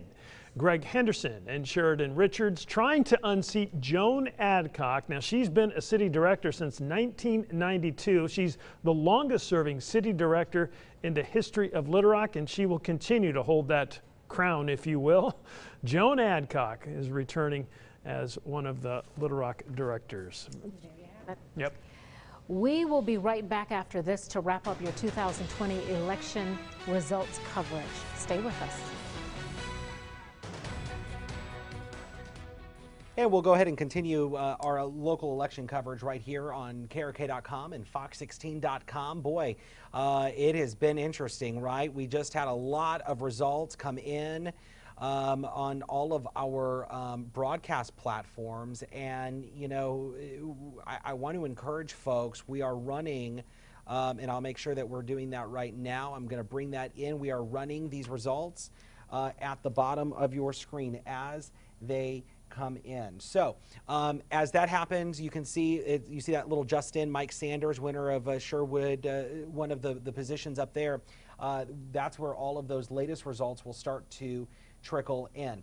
I want to remind folks that you can join the conversation right here on social media by using the hashtag ARPX, and you're going to see that comment fly in. Emily is watching from Cave City.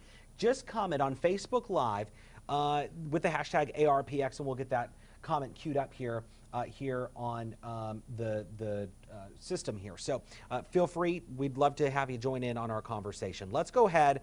Let's get to the very latest. Somebody's asking right now. Brenda's asking about the president. Where does that race stand? This is the electoral map. Let's go ahead. Let's hit the refresh button. And it looks like we are at the same place we were during the last commercial break. President Donald Trump with 108 electoral votes, and Democratic nominee Joe Biden with 131. These states are in a lead, is what they call it. And so it looks like it is leaning towards President Trump. Texas, Florida, Georgia, Ohio, Pennsylvania, Michigan, Wisconsin, including Utah. We see Democratic nominee Joe Biden. He is leading several other states where you see this light shade here.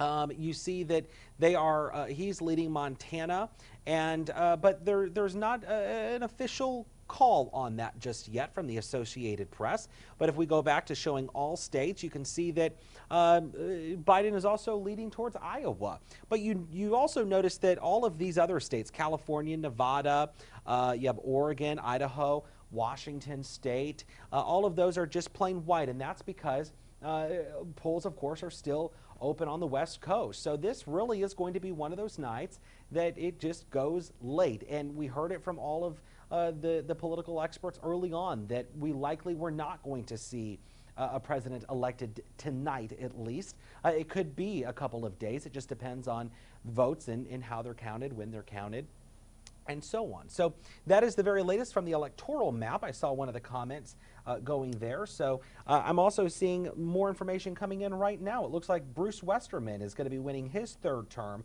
for Arkansas's 4th Congressional District. So some breaking news right there as we return to Fox 16 News at 9.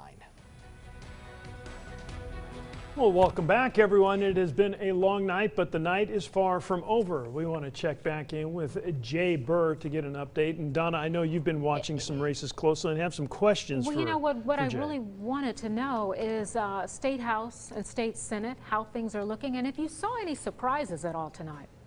Yeah, we've seen a couple of surprises start to develop as the night goes on. Again, we're not getting full results just yet all over the place, but we are starting to see some trends starting to develop, and it does look like the Republicans are going to pick up a few seats in the State House. I believe we're looking at probably about 2 in the Senate. And Michael John, what are you saying over there? It's like They unseat 2 or 3 Democratic incumbents, but there's still a shot that the Democrats are going to flip too. Yeah, so 3 or 4 that they'll get back, but it could end up being a net 0, just kind of depending on how some things work out. But it does look like the Republicans will pick up at least 2 or 3 for sure. Could be upwards of maybe 8 seats overall between the House and the Senate over there at the state capitol. Okay. All right. Thanks a lot. Appreciate it very much. And before we wrap things up, we want to talk with Bob Clausen and Laura Monteverde over on KARK coming up in a few minutes. That's right, our friends over there at Fox 16. How's everything going this evening? So far, so good, Bob. But I tell you what, you're heading into the thick of it right now because there's still a lot more ground to cover tonight. Well, you guys certainly have paved a clear path for us, so we'll take it from here. I want to thank you guys very much, and it's going to be an interesting time as we move through the next hour or so. Yes, it is. We're going to be talking, of course, about the candidates, the presidential race, but they are not allowed to leave us just yet because they are going to be joining us for 10, too, to discuss the issues. I hope you guys knew that, right? So it's not all said and done, Kevin and Donna, at least for you guys. Yeah. And you know, we should probably mention that you guys, we will be simulcasting. So folks who are watching Fox 16 will also be watching you as well as Kevin and me sitting here. That is some broadcast power. Yeah, it is. You gotta like it, right? Man. All of us in the same room doing basically the same thing all together.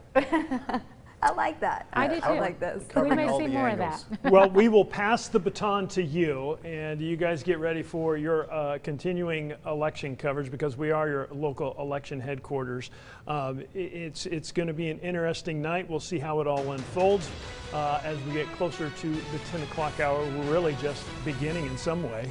Well, that is true. And even though there have been some winners declared, the results are still coming in. We're still watching District 2 race. Have a great night, everybody. We'll see you in a minute. And we are going to continue our coverage right here on KRK.com and Fox16.com as we prepare to continue our live continuing coverage across all of our platforms. It is the biggest night here at our television station as we prepare to enter, I guess this would be hour 3 of live continuing coverage on all the platforms possible. We have TV, we have web, we have social media, and of course, we have the smartphone, which mine's plugged in because, of course, the night's young and we are in the thick of it because we are watching these election results pour in. I want to, before we go back into KRK4 News at 10, which is going to be simulcast also on Fox 16, I want to go ahead and bring in the latest results on the Little Rock director's race. So if you're just joining us here, I want to go in and I want to bring up our website here as we see some of these results start to trickle in. And you can see Dean Capiris has taken position 9. He has defeated Philip Bryant. Philip Bryant had 17,000 votes. Dean Capiris has 37,000. He also, Dean Capiris beat Russ Raycop. Russ Raycop had 6,700 votes. Let's go ahead, let's scroll down to position 9, where Antoine Phillips has defeated the other candidates. Antoine Phillips with 24,611 votes. That's 39% of the votes. That's 100% reporting. Also, Little Rock Director, position 10, Joan Adcock, a current city director, will keep her seat on the board of directors. She has 45% of the vote. That's 28,000 total.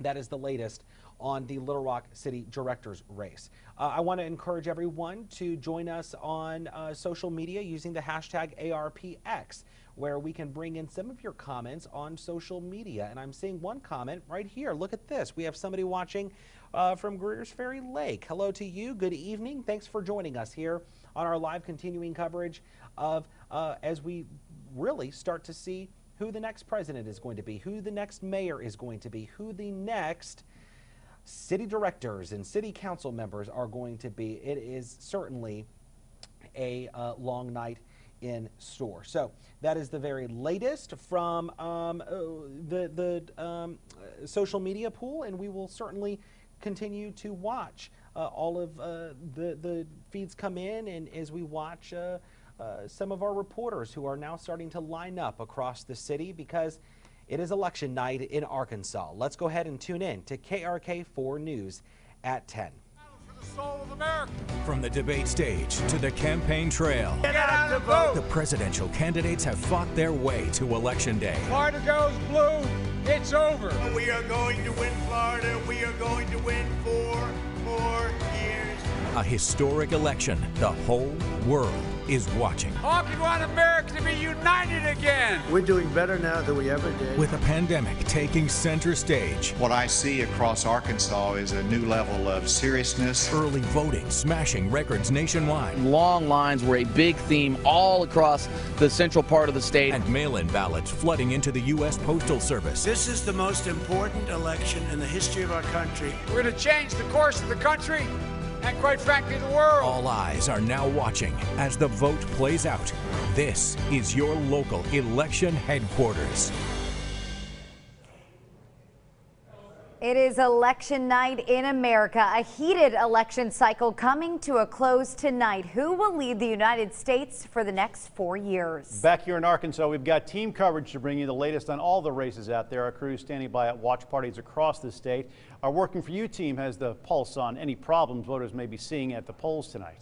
And joining us from our sister station, Fox 16, Kevin Kelly and Donna Terrell. They will join us in just a few minutes with a look at the constitutional amendments. Capitol View host Jay Burr also standing by in the studio tonight to break down the numbers as they come. And we'll also be joined by KRK political analyst Michael John Gray and Bill Vickery. A busy night ahead. Thanks so much for joining us on this election night. I'm Laura Monteverdi. Good evening, everybody. I'm Bob Clausen. Plenty to get to tonight. Let's go ahead and jump right in for the race for the White House. Yeah, these are the national numbers that we are taking a look at in just a moment on your screen. Here you go. It's going to take 270 electoral votes to win, 135 for Biden right now, 108 for President Trump. And it is a race to that number, 270 tonight. All eyes on that. As mentioned, electoral votes mean everything. A look right now at where the candidates stand, as you just saw there, taking a look at the map, the number of states being called. It's very interesting. I want to get to our analysts with this too, because some states are reporting a large number of precincts in, but the states aren't being called. But go ahead and take a look at that map. 135 for former Vice President Joe Biden, 115 for President Trump. Still a lot of votes to be counted, a lot of states to be called one way or the other, some on the tipping point. Taking a look at the results here in Arkansas, Donald Trump taking the state by a landslide margin. The returns show that he took, you see there, 62% of the vote. Now to a race that is still very close, if even a race this evening, incumbent Republican French Hill trying to fend off Democratic challenger Joyce Elliott. We can report tonight that the Associated Press is calling the race at this hour for Mr. Hill. He will retain his seat. We've got team coverage of this particular race tonight. Claire Kreitz and Katrin Asaf standing by at both headquarters for party reaction tonight. Katrin, let's go ahead and start with you. You're with French Hill. I am. So I'm at the Republican Watch Party. We can say that according to French Hill's team, both the Associated Press and the New York Times have called it for him. We have gotten word that he's actually headed to this watch party now. He's expected to make some comments and to celebrate this victory here. As you just said, it was a very close race between Joyce Elliott and French Hill. I believe he's actually coming in just a few moments here. Now, we did previously speak to the governor, who congratulated both candidates on both of their campaigns here. There you go. I believe actually they're about to make that announcement that French Hill has won this election, or preliminarily has won. So we will be going to him in just a few moments. You can see right here. But previously, the governor had we did speak to the governor previously, but again, yes, this is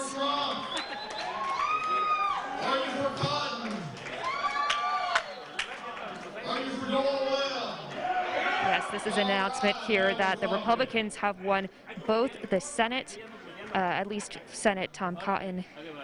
They have won French Hill, and of course they have won the state for President Trump. So a very, very exciting event here. You cannot see a thing. Are they still on you? Okay, we will be getting comments from the representative in just a few moments here. We're going to be sticking with this speech right here, and we'll bring you updates as they come. But we are expecting to hear from him and his victory speech in just a few moments. Back to you. Thank you so much, Katrin. And we're going to send things out to Claire Kreitz. She is with the Democratic side tonight.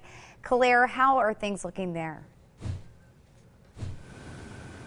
Yeah, Laura, I just heard from State Senator Joyce Elliott's camp. We will not be hearing from her tonight. According to them, there's 10,000 votes in Pulaski County that haven't been counted yet. And until all the votes are counted, and those are absentee ballots, just to be clear, until all of those votes are counted, they do not want to go on and say anything and make a speech until everything is official. You know, those preliminary results showing French Hill in the lead. But again, we will not be hearing from State Senator Joyce Elliott just yet. But if things were to change, if she were to change her mind, we will keep you updated and let you learn more. Reporting live in Little Rock, I'm Claire Kreitz. Back to you.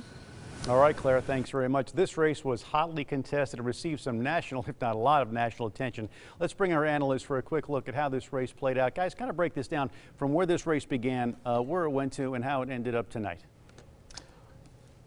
Well, go ahead, because I think, we touched on this early on with some of those early returns. French Hill kind of took that early lead. Then we saw some of the Pulaski County numbers start to come in. Yeah. And then, so you're exactly right. Well, hold on here, guys. I think we're going to go ahead out to French Hill as he takes the podium. Our family has been involved in over these past 6 years, and what a rewarding opportunity that's been to serve the people of Central Arkansas. I want to thank our voters for entrusting me to represent them for 2 more years in the People's House.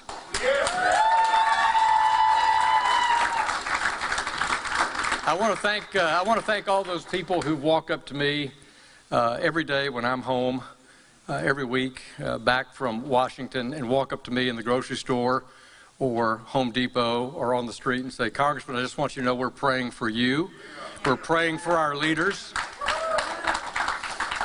And we're praying for our country."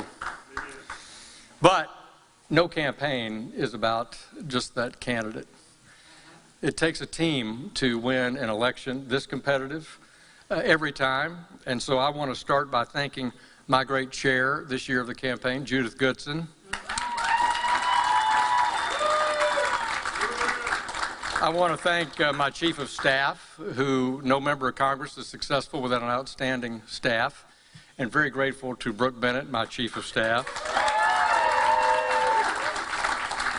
And then that group of people that get you moving when you have to be moving in a campaign. I could not do this without the love and support of Missy Rickles, Kathy Lanier, my campaign chair this session, Trent Minner, Amber Crawford, my political director, and then the brilliant polling of John Gilmore, and great publicity and communications advice from J.R. Davis. Thank all of those members of our team.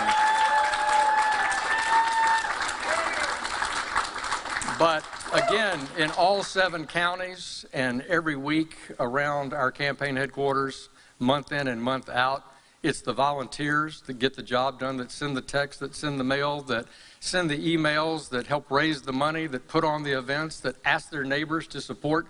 So my hat's off to those major workers, those sign putter-uppers, those volunteers in this campaign. Thank you very much.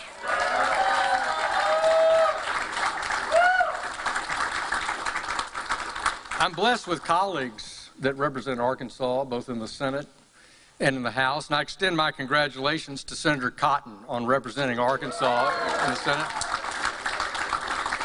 And I want to thank John Bozeman and Tom Cotton and Bruce Westerman and Rick Crawford very, very much. My friend, great friend from Wyoming, Congresswoman Liz Cheney, my friend Steve Womack, all the members.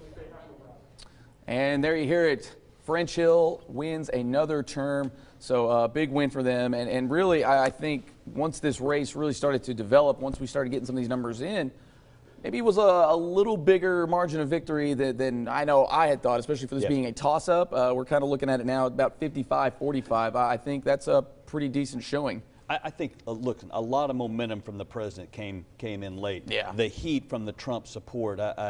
I got the sense that you got a lot of folks, especially outside the city of Little Rock, who became very energized in the last 10 days and showed up to vote for the president. Even though they knew he was going to win in Arkansas, they did so with great emphasis, and they went ahead and pulled the lever down for French Hill, who he tied himself to the president in the last 10 days, and there's no doubt about it, that made all the difference in the world, I think. No, I think that's right, and I think that's what it shows. Joyce did everything right, ran a great race, raised the money, had the good organization, but the national politics play a role way more. It's not, we want to believe all politics are local, but they're not anymore. And as until the National Democratic Party can get above 37, 35, 29% in the South, we're going to continue to fight these fights. Yeah, I think the ticket was a drag. There's no doubt about it. And Biden's tax plan was a drag. She was saddled with a lot of that, and the Hill campaign very strategically and smartly played that.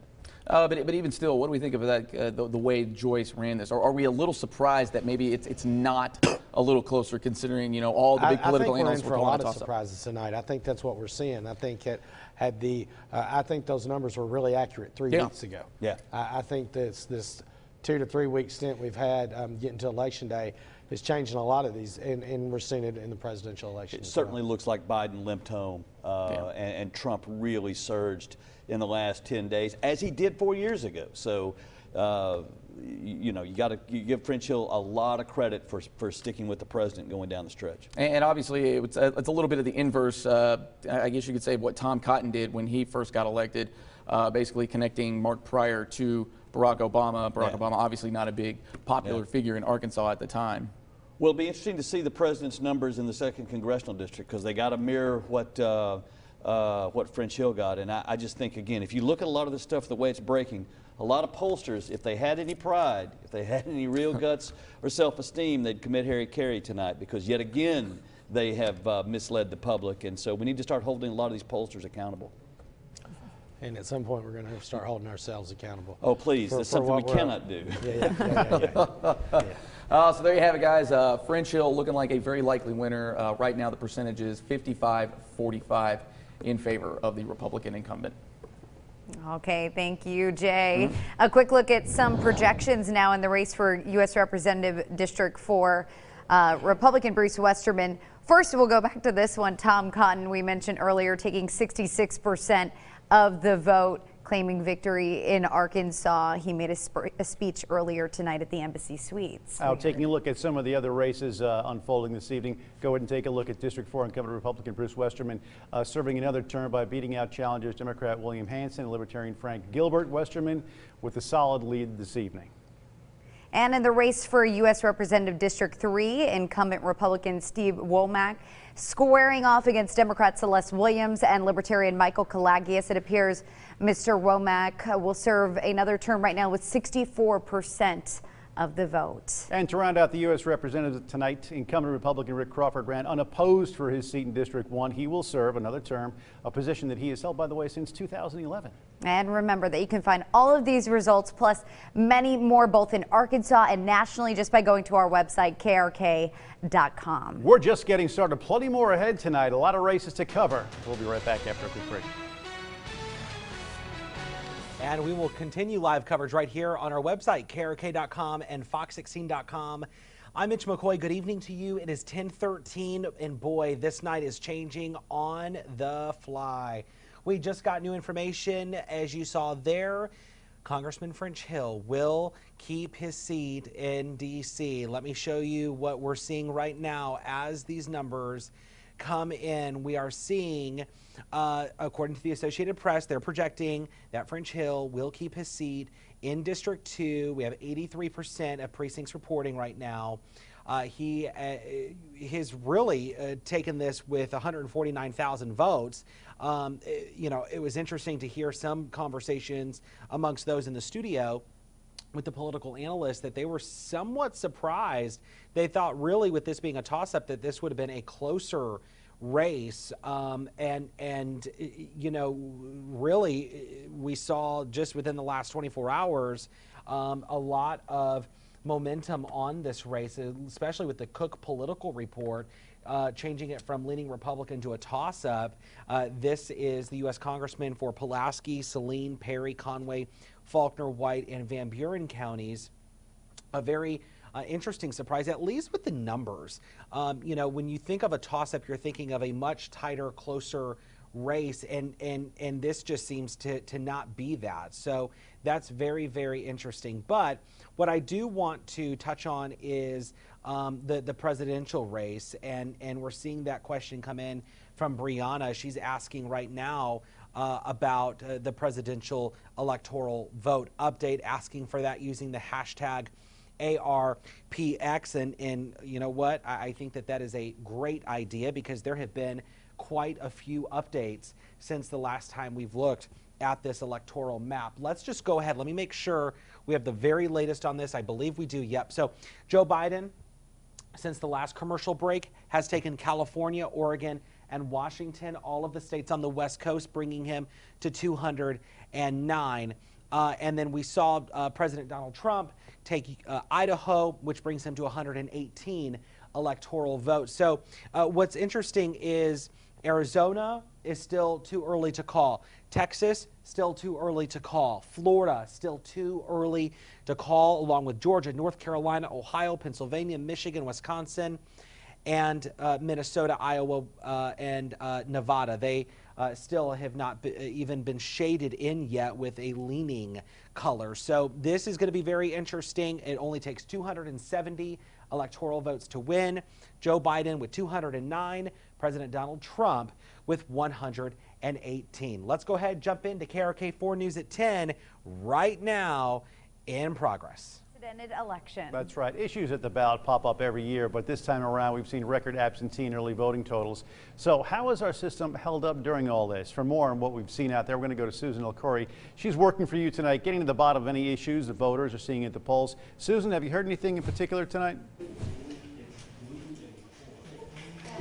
Well, Bob and Laura, right now, the most notable issue that we're hearing about is happening right here in Pulaski County, where there are thousands of absentee ballots that may be disqualified. That's what the Election Commission is in here doing right now. They're looking over all of those ballots. The exact number on that is just over 4,300 absentee ballots that came back with some sort of issue. The Election Commission tells me it ranged from a voter not having proof of ID or possibly not sending back their voter statement. And in some cases, there was mismatched information between the application for an absentee ballot and then what was put on their actual ballot. Now, the commission tells me that they're going through all of those votes. They want to make sure that there are some, if there are some in there that could be counted, those will be. They're again going over any of the issues there. Now, one thing to note, just the turnout for absentee ballots here was a lot different than what we've seen in the 2016 election. That was only 5,000 absentee ballots that they had there. This time around, though, they've seen about 25,000 of those absentee ballots, and they tell me just part of that you'll see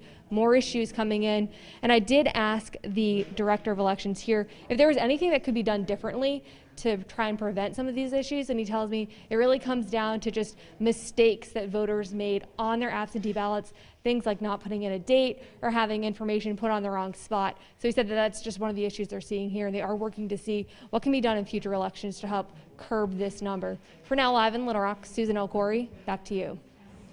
Thank you, Susan. Also on the ballots this year, besides the candidates, 3 proposed amendments to the state's constitution. For more on how Arkansans voted on the issues, we bring in Kevin Kelly and Donna Terrell. Hey, guys. Hey. Hey, Laura. Good evening. Thanks for having us. 3 issues survived on the ballot, and all 3, Donna, as you well know, involve constitutional amendments. That's exactly right. So let's take a look. Let's start with issue 1. It looks to make an existing half-cent sales tax to fund road improvements permanent. It would generate an estimated $300 million annually. So let's see how this is shaping up. 55% of the voters right now, with 78% of the precincts reporting, say yes. 45% no.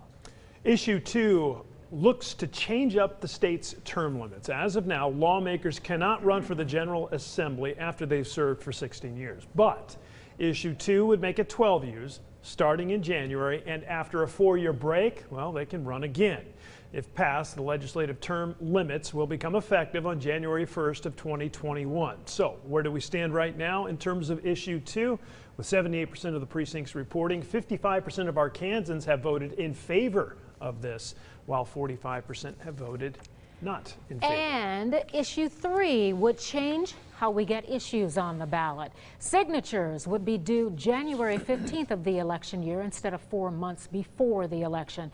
It would also increase the number of counties in which signatures must be collected from 15 to 45.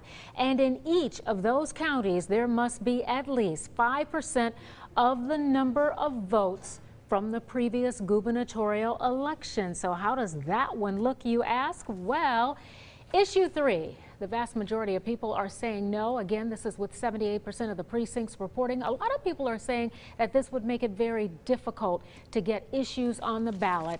But the final numbers are not here yet. We will let you know as they continue to come in. All right. Right now, we want to toss it over to Jay Burke, taking a closer look at the balance of power. And Jay, I know the Democrats picked up one seat tonight, at least in Colorado. Yeah, and then, kind of gave it right back in the state of Alabama as, of all people, Tommy Tuberville is going to be a United States Senator. So with that being said, let's take a look at the balance of power in both chambers. What does that look like right now? Obviously, there was a big number in the House. Not much is going to change there. There we go. Now I finally got it up there. And that's kind of what it looks like as of right now. 236 seats there for the Democrats, just under 200 for Republicans, and that's kind of the way it's going to look here for the next couple of years. Over on the Senate side, Republicans trying to hang on to that dead heat right now. So we've still got a few seats up for grabs there. Really going to be interesting kind of going forward in what this looks like. Obviously, everybody's looking at the presidential election, what that's going to do, but this is where you're really going to see some of the policy making, things like that. As we saw even with the Supreme Court nominations, how this balance of power really is a big time thing. And guys, just sort of looking at that, nothing changes in the House, but that Senate's still a little dicey. Yeah, I think at the end of the night, though, Republicans will retain control of the Senate. They're going to lose in Colorado, as you noted, but pick up in Alabama. They probably are going to lose in Arizona, but Joni Ernst is probably okay in Iowa. North Carolina, I haven't seen the latest numbers on that, but I think that probably is maybe trending toward the Republican. So at the end of it will be a narrow majority, but conventional wisdom, if that holds, they'll look to, it might be 51-49, but would indeed hold control of the Senate. No, I think that's right. And you're looking at it. North Carolina is trending, holding that lead. It's holding steady while it's small. It's holding steady lead. But I think there's a lesson to be learned here for those of those follow politics. The money that was spent in Kentucky, the money that was spent in South Carolina, and the money that was spent in Alabama got those guys to a certain point. But once again, it still becomes how do you connect outside of the East and West to actually get yourself over the top in those Senate seats. Yeah, and I do think that the lack of enthusiasm from Biden inside the last 10 days really was a drag on some of these Senate candidates, especially in North Carolina. I think absolutely. And in Iowa. Yeah, and a lot of money spent here in District 2, and Republicans hang on to that seat, or at least it's looking that way as of right now, as French Hill still up 55-45, at least in terms of the percentages in that race. But guys, some things change, but really in the big scheme of things, not a lot has changed, at least there in Congress. Thanks very much. New numbers coming in the race for president. Let's go ahead and take a look at the Electoral College map. In the last few minutes, the Associated Press has called Oregon, Washington State, and California for former Vice President Joe Biden. No new states for President Trump at this hour. We are off to a quick break now, but don't go anywhere. We've got more races and more results coming up. Plus, Bob, Chief Keith joining us. He's got to get his work in, too. All right, we will pick up coverage right here on KRK.com, Fox16.com as we continue to talk about the election. Good evening to you. I'm Mitch McCoy. Thanks for tagging along with us tonight on all of our digital platforms. We are in the digital studio, Studio B, where we are dissecting all of the new information coming in. And don't worry, if you're interested in Chief Keith's forecast, we will bring it to you right here on our digital platforms, because we also know the weather is incredibly important too here on election night. But let's go over and I want to bring up this question right here. And this is a question coming in from Brian. Brian wants to know how many electoral votes are for each state using the hashtag ARPX. And, you know, there's really no way or no easy answer to say this other than to use a smartboard and to get a little interactive. So I want to point out that depending on your state, and it's really by size or by people, you might have more electoral votes. So obviously California, Texas, you know, have really the majority of the electoral vote. So let's go through Arizona. So we're still waiting on Arizona right now. Arizona has 11 electoral votes up for grabs here. We're still waiting on Texas as well. We're waiting on Florida. Florida has 29 electoral votes, but Florida, and this is according to the Associated Press, I know it's hard to see, especially on a smartphone, so that's why I'm reading it to you. Florida has 29 electoral votes up for grabs, 98% reporting. There's no official projection on Florida yet because look at how close this is. 47.8% of votes coming in are for Biden. 51.3% are coming in for Trump. So we're within just a few 100,000 votes, but when you really think about the grand scheme of things, that's quite a few people. Georgia has 16 electoral votes up for grabs, and you can see that this election is just, again, within a few 100,000 votes. Iowa has 6 electoral votes up for grabs, and this looks like it's within just 1,000 votes. So that's why, you know, we're not seeing any projections on these, but these states, as of right now, are leading President Trump. So this is the very latest on the electoral map. So you see Democratic nominee Joe Biden is leading right now with 209 electoral votes. It only takes 270 to win, and President Donald Trump is with 118 electoral votes. So we are in standby mode. We'll continue to monitor all of those as they come in. A reminder that you can use the hashtag ARPX throughout the night, and we will certainly bring up all of your comments right here on social media. While we wait for Chief Keith to start his forecast, I want to bring you to, I'm being told Chief Keith is starting his forecast now. Let's go ahead and tune in. Keith Monahan. Well, high temperatures across Arkansas today, generally in the upper 60s and 70s. Pretty nice for the first week of November. 69 cool spots at Jonesboro and West Memphis. Hot spots today, Mountain Home and Harrison coming in at 77. Mena was 73, 72 at Arkadelphia, and 72 degrees here in Little Rock. Our average high is 68. This evening, just after 10 o'clock, temperatures are holding in the 40s and 50s. It's 43 right now in Clinton, and for you folks down in Clark County at Arkadelphia, 51 in Little Rock, 61 at Batesville, and 45 out at Mena. Well, big ridge of high pressure, that's this kind of bulge that you see moving up into Canada. That ridge of high pressure is keeping all the primarily stormy weather in the Pacific Northwest through the Canadian prairies and out across the Northeast United States. That will keep us mainly dry right on through at least the weekend, with one small caveat we'll see in just a moment. High pressure at the surface east of the Mississippi River, bringing those winds out of the south. And that means we are going to see temperatures topping out in the low to mid 70s for the next several days. Some high clouds for tomorrow, and then it's off to the races with mostly sunny skies for Thursday afternoon, Friday, and Saturday. But again, as we head into Saturday night and Sunday, there will be a return flow from the Gulf. Could see a shower or two Sunday afternoon, a dry Monday, and then a couple of showers will be possible with that next cold front coming in next Tuesday. Little Rock tonight, clear skies down to 44 for your day on Wednesday. It'll be mostly sunny up to 74. Next 7 days, look for those temperatures to top out in the low to mid 70s as we head through the weekend into early next week. Overnight lows 40s and 50s. Shower possible Sunday, couple showers possible Tuesday. Stick around. We'll be right back. And that's where we will pick up our continuing coverage right here on KRK.com and Fox16.com. If you're just joining us here, we've been live now for the last 3.5 hours bringing you election coverage as all of these results come in real time. I want to bring you to our smart board, and this is something I've been wanting to do now for a little bit, and it's really because you know, we know that while all of these election results start to come in, there's going to be a lot of stuff that you're going to have to process over the next couple of days, and we want you to know where to go and how to visit some of this stuff. So if you go to KRK.com and you want to see some of the election results, just click this main story right here. Just click it. You can click the picture. Our video, of course, probably will with an ad, of course, will show up. The ad's only 30 seconds. Go ahead, stay with us, and we can watch the video. And then when you click on the election results, that is where you can get the very latest on all of the numbers coming in real time. It's a very simple, easy process. We've made it so easy for anyone to use.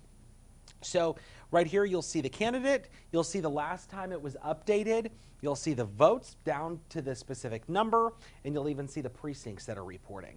You can even search by a race, and you can search it, for example, if we were to type in Congress, if we were to type in Little Rock City Director, if we were to type in North Little Rock Mayor, all of these things are in this search function. So all you have to do is type in that race that you're looking for and just hit search. It will come up right on your tablet, your phone, your computer, however you're looking at some of these results. So this is all available right now at KARK.com. It's also available on Fox16.com. Let's go ahead. Let's check in on the presidential race. We're not seeing any changes in the electoral map. Former Vice President Joe Biden, the Democratic nominee, still at 209. You have 270 electoral votes to win, and President Donald Trump is at 118 electoral votes. But you see a lot of these states that are in a shaded red, which means that it's leaning towards President Trump. But I also caution you that a lot of these races are just too close to call. We're seeing a lot of these results, or we're seeing a lot of these votes within just a couple 100,000. So, you know, when you're looking at an entire state, that's quite a few votes, especially when we're talking about Arizona. We're seeing that only 73% of the precincts are reporting. Florida, still too close to call right now, with 98% of precincts reporting. And you can see that this is within now about 300,000 votes. So it will be interesting to see what happens with Florida. But that's the very latest on the presidential race. We will keep checking in with this throughout the night. We are going to rejoin KRK4 News at 10, which is going to be in progress here in just a moment. But first, I want to remind you that you can join in on our conversation on social media using the hashtag ARPX. And a lot of the questions is still coming in right now about the electoral map. We're trying to go to that as often as we can, of course. That's something that is constantly changing, and we have our political analysts also monitoring the electoral map as new numbers come in. But as of right now, it certainly is fair game at this point. So we're looking at people watching from Searcy right now. Charles is using the hashtag ARPX. Charles, thanks for watching us here on KRK.com, Fox16.com, and all of our social media platforms. Charles, again, watching from Searcy. Joe is watching from Morrilton. Thanks for watching us here on our social platforms and on across all of our social media. It looks like we have Corbin watching from Greer's Ferry Lake tonight too. So Corbin, thanks for watching us here on our local election headquarter coverage here as we enter it looks like 3.5 hours of live continuous coverage right here from KRK4 and Fox 16. I want to remind you to join in on our conversation using the hashtag ARPX. So let's go ahead and we will join in with Bob and Laura. They're standing by in Studio A. Guys, it's a busy night. How are you guys holding up? How you holding up, Bob? Up to Mitch, how are you holding up? I know, he's doing great tonight. Still have no idea. Doing a fantastic job taking a look at everything that's coming in on social media and, of course, all the other avenues we're getting all these results in from tonight. Mitch, thanks very much. A lot to get to tonight, everybody. Thanks very much for joining us. We're going to be here throughout the next 30 minutes or so. Want to take a look at some of the races. Of course, the race for U.S. Senate, incumbent Senator Tom Cotton going back to the U.S. Senate tonight, defeating Ricky Harrington, Libertarian candidate there. And we'll get to our analysts in a little bit and break down some of these numbers as far as the Harrington vote and who was voting for him or who was voting against Tom Cotton. Democrats not holding any watch parties tonight on the other side. Our Cassandra Webb standing by at Republican watch party tonight with reaction from tonight's numbers. Hey, Cassandra, how are you tonight? Hey, Bob, we're having a good time out here. The Republican Watch Party very excited for Senator Cotton's second term win. He came out, hands raised, big audience applauding and hooting and hollering, and really vocalized his support for Arkansas families, military, veterans, and law enforcement. And he said he's trying to kind of combat what he calls this narrative from the other side that America is a country that we should be ashamed of, embarrassed of. Senator Cotton saying that's just not so. They think America is a hateful or irredeemable land, something that we should apologize for. Well, tonight, Arkansas, you sent a message loud and clear. America is a great country that is, in fact, worth fighting for. Of course, lots of people excited to see him in person, and he went on Twitter with a very simple message for all those voters in support of him. He just simply says, "Thank you, Arkansas." So he's really excited about getting started again, working on a lot of new things, and he didn't have a Democrat rival, so his one opponent dropped out soon after the race began, but it was too late for another Democrat candidate to slide in and vie for that seat. So we will keep you posted on what happens here. Back to you, Bob and Laura. Cassandra, thank you so much. We want to turn now to Claire Kreitz. She has been with the Democratic Party tonight and standing by. I know Joyce Elliott did not show up tonight. Is she expected to, Claire? You know, right now, no. I talked to her camp. You know, despite the call from the Associated Press for Representative French Hill, she says, her camp says that there's still some absentee ballots that haven't been counted, 10,000 at least in Pulaski County, and they want to wait to make an official statement until all of the votes are counted. So we probably will hear from her tomorrow. We might have her on our morning show. So stay tuned with us on air and online to get her statement and what she thinks about this race. Back to you guys. Claire, thanks very much. And Jay, we'll send things over to you with our political analyst. Talk a little bit about this race. Are you surprised that Joyce has not come out yet and said anything? Well, I guess it kind of depends on how you look at it. I know the AP's called it. French Hill made sort of the I've won speech. Right now, if you're looking at 10,000 absentee ballots in Pulaski County, you're probably going to see a majority of that. That lead is greater than that. So it doesn't look good for her right now, but what do you guys think? Well, you know, it is what it is. I don't think you can judge Joyce for not being there in person, but she's been pretty observant of the social distancing and the rules. She zoomed in to her group earlier tonight. So just not seeing an in-person speech from her is not, I don't think you can take anything from that. Yeah, it's a different world. It's a different world now than we're used to in covering politics. But I will say, you can see there the number has widened to a point that I don't think anyone would have predicted at all. I think even inside. Well, yeah, especially considering it's a toss-up. Exactly. I mean, we talked about it going down to the wire, and I think it's a credit to both French Hill and the president, and they tied themselves together inside the last 2 weeks. Clearly, the Trump surge that you're seeing in a lot of states, I think, benefited French Hill a great deal, and he you know, to his credit, he really performed in the counties that really put him over the top, and it's a big night for him. I mean, to break 55% as a Republican in this district is very impressive. Hold on, let's not get lost on that real quick, though. Those 10,000 votes that they're not counting might not put Senator Elliott over the top, but there's a bunch of legislative races in Pulaski County that could be affected by those votes, and somebody's going to need to be held accountable of why they're not being counted. Yeah, that is surprising to me. I'm unclear as to why we're holding these 10,000 votes in Pulaski County and not counting them now. So it's obviously we'll hope to know soon. But you got Republican candidates that are losing races. Yeah. You got Democratic candidates that are losing races. I don't care which side of the aisle you're on. People ought to be screaming to have those votes counted. Yeah, absolutely, and at least do it in a pretty orderly fashion. Yeah, orderly fashion here. Quickly, do want to get your guys' take on that Senate race. No surprise that Tom Cotton wins that race. But do we take anything away from about that 1/3 percentage that Ricky Dale Harrington got? Tom Cotton gets more votes than Donald Trump did in Arkansas. So I think it's, look, there are no problems for Senator Cotton moving forward. I think this is just a matter of mopping things up to finish up the election cycle, moving on.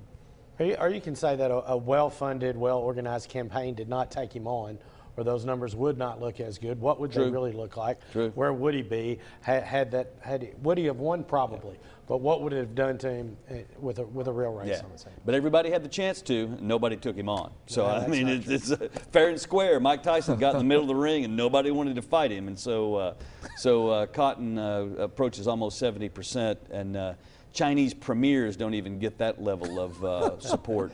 Which he's inside. really close to. He's no fan of the Chinese, as we all know. So. Oh, it's been a long night. They're starting to get feisty over on this side of things, guys. So, yeah, no, it's not. And again, just like Michael John Gray had pointed out, there's still a lot to be decided in this. Maybe not necessarily in that District 2 race, but there are a lot of those local things, even the ballot initiatives that might still be counted. He is right about those 10,000 votes that hang out there. That's a difference maker in some races. Oh yeah, well, and that's 10,000 people that cast a vote, whose vote isn't mattering according to Pulaski County Election Commission. They're not counting them. At least for now. At least hopefully we can get those things figured out. Like you said, hopefully we'll sort these things out. You guys, it's one of those things that there are a lot of stories come out of election night that we'll be following up on the next day. Yeah. So a lot to do. All right, gentlemen, thanks very much. Yep. Katrin Asaph joining us now. She was with French Hill's party tonight, and we heard from French Hill a little bit earlier. How is the room tonight? It looks a little, there we go. Now we hear it. Looks like there's still people there. There are still a few people here. I think a lot of people, like I said previously, were just waiting to hear the results of the French Hill race. For the Republican Party, they had already gotten the win from Senator Tom Cotton. They already had the state go to President Trump, so they were just waiting on that last Republican race to come out on top, which was, of course, Representative French Hill's race for a fourth term. That did happen. So once that happened, he came out, he had a victory speech. The energy was palpable, and then people started to go home comfortable with what happened here tonight. Of course, we're still watching the presidential election, but in terms of the congressional race with Representative French Hill, I think people were happy with the results. We knew this was a really tight race, and it still turned out to be a fairly close race, but maybe not as close as we previously thought going in to Election Day. I mean, as of last night, it was considered a toss-up on some polls, meaning no clear victor, no one candidate that has a major edge. And then we go into Election Day today, and he won fairly soundly with that percentage of votes. So people here are very happy. They're starting to go home to watch the rest of the presidential election from their couches and their bedrooms. But for right now, I think people are very happy with how this election turned out. And of course, French Hill is very happy as well as his family. So all in all, a very good night here at the Republican Watch Party. Lots of happy smiles headed out those doors and some palpable energy. We're going to see what happens for the rest of the week, of course, and of course with the presidential election and what happens nationally. But for right now, back to you. All right, Katrin, thank you very much. And there were 3 Little Rock director seats up for grabs, position 8, 9, and 10. Little Rock, you could see here, this was for position 8, Dean Comperis, 61% of the vote. He was running against Philip Bryant and Russ Raycott. And in Little Rock, Board of Directors for position 9, there were 7 people running for a seat that hasn't been open since 2006. Here a look at the top vote getters here. 39% for Antoine Phillips, 21% for David Allen Bubbas, and Leron McAdoo with 21%, Tom Horton with 10%. Over to position 10, Greg Henderson and Sheridan Richards trying to unseat Joan Adcock. She has been a city director since 1992. She is the longest serving city director in history of the city, and she's got 46% of the vote. I've got to tell you, she is a woman who loves the city of Little Rock, particularly her Southwest Little Rock, and has always been very kind and gracious to this particular reporter throughout the years. And there will be a new mayor in North Little Rock. Current Mayor Joe Smith, of course, retiring after 2 terms. So here are the numbers. 46% coming in for Tracy Steele, 32% for Terry Hartwick, 18% for Debbie Ross, 4% for Alice Kuntz. Taking a look now at Little Rock School District, Tommy Branch securing 41% of the vote right there against his candidates this evening. 100% of the precincts reporting there. And 6 positions up for grab here. We're going to start in, I guess, Zone 5. We'll look here at Zone 5 here. Allie Nolan taking 56% of the vote, 44% Stuart Mackey, 100% precincts reporting. Moving on to Zone 6 now. Crowded field here for somewhat, but it looks at this point that French Anderson were 38% there in Zone 6 for Little Rock School District. And Zone 7 now. Taking a look at your screen, here you go. Up here, Norma Johnson, 53% of the vote. Ryan Davis, 47%. Over to Zone 8. Taking a look at the results coming out of there, 68% for Greg Adams this evening. And finally, in Zone 9, this is the last one up for grabs. There we go. Just a little bit delayed. Jeff Wood taking 58% of the vote. Here, 100% precincts reporting. So that is your Little Rock School District board members. Now, new numbers coming in on the race for president. Let's go ahead and take a look at the electoral map. The last few minutes, some changes there. The Associated Press has called Oregon, Washington State, and California for former Vice President Joe Biden. Not a big surprises there.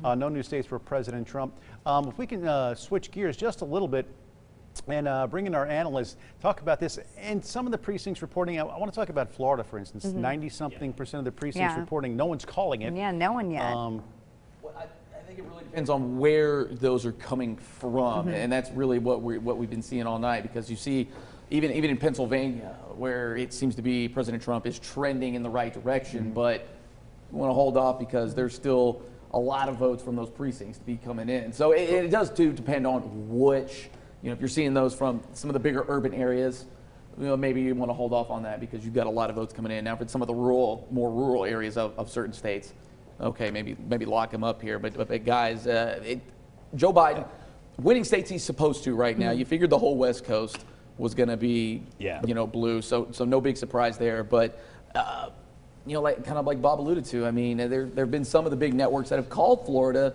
Seems like we're being a little cautious here. But how's it trending? You mentioned Big Ten country, the ACC, kind of doing their thing.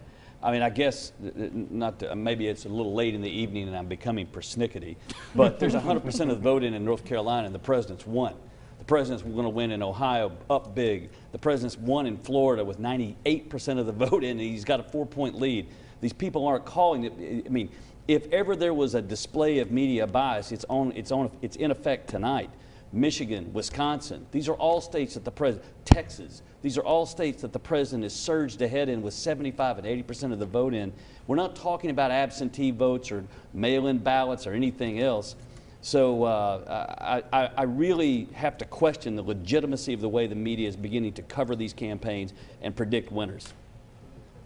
Winning and going after the media. Here we are. As a part of it. As a part of it. We're all sitting here, we're Googling, we've got it all in our hands, but we don't know what it looks like on the ground. We don't know what votes haven't been counted. We don't know what's out there. But the trend looks like that the president has won most of those states. But let's trust the people on the ground, and we're not there. Well, Pennsylvania, and you've got to understand too with Pennsylvania, because they've got what, until Wednesday to get all their absentee ballots counted?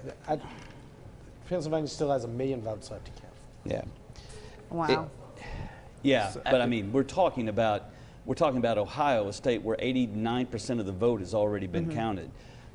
Florida, North Carolina, these are all states that are done, and so I think there needs to be a hard look at when these calls are made, why they're made, and how they can affect other states. Now, that doesn't come into play here simply because it's too late in the evening. But, I mean, at some point in time here, one could say, if one were looking at this from the outside in, that this is a way to call the legitimacy of a President Trump win into question if he surges ahead all at once and wins. We already know. Or one could say that if they went ahead and called them for him right now and the mail-in ballots and the absentee ballots put it over the top, the other side could scream conspiracy. So maybe we're all being real responsible here, and let's get then we got to lay off Arizona. Yeah. We've got to lay off a couple of these other states that were called. Virginia, that was called way too early. Now, I happen to think that Biden's going to win in Virginia, but we shouldn't have called that state. I mean, let's just make it fair, and what we see here is an inherent unfairness with the way these states are being called. Well, let's bring it in more locally here now. I know we've been talking about balance of power and everything in Congress and everything. Balance of power here in the state of Arkansas, maybe not so much swaying one way or the other, but it does seem that Republicans have picked up a couple seats in the Senate, and then we're still kind of waiting on some races. Obviously, the Pulaski County ballots kind of waiting to be looks like we're picking there. up two in Pulaski County at least. Yeah. Depending on what those ballots look like. Lost two good senators that identify with most Arkansans, maybe not the extremes of either party, but identify with most Arkansans and have been good legislators. Don't know what the people that are succeeding them are at all, but a couple of good House members. However, Representative Megan Godfrey up in Springdale, who only won by 30 votes last time, got reelected. So there's some bright spots tonight. There are definitely some bright spots. Yeah, I mean, I think not a lot changed. I mean, Republicans pick up, you say, a couple of seats in the state Senate, a couple of wins in rural Arkansas that you might not have predicted in the past. The real shift now occurs, though, after the 2020 census and the redistricting of everything, because then I can tell you it'll be the first time that Republicans have held control of the Board of Apportionment, and I think that is a tool that will be utilized by the Republicans going forward. Absolutely, it's going to be interesting to watch, especially when we do get to all the redistricting, things like that. So lots of fun stuff going on over here, guys. We're still looking at numbers coming in. I think races here in Arkansas kind of chilled out a little bit. We kind of know what's going to happen with a lot of even the ballot issues, things like that. But nationally, still cooking over here. Well, keep it cooking, Jay. That's what we do. Gentlemen, thanks very much. I want to send it over to Mitch McCoy. He is over in the digital heartbeat of KARK with a look at what's happening on social media and our platforms of that ilk. Jay, Mitch, what else are you seeing? I know a lot of folks have been chiming in on ARPX. Yeah, they have, and Bob, it's been a long night. So certainly appreciate it, Bob and Lauren, guys. We thank you. A lot happening at KRK.com right now, and the conversation, as Bob mentioned, is certainly continuing across all of our platforms, including Fox16.com. And as we approach the 11 o'clock hours, we approach the top of the hour, I want to walk you through how you can keep this conversation going.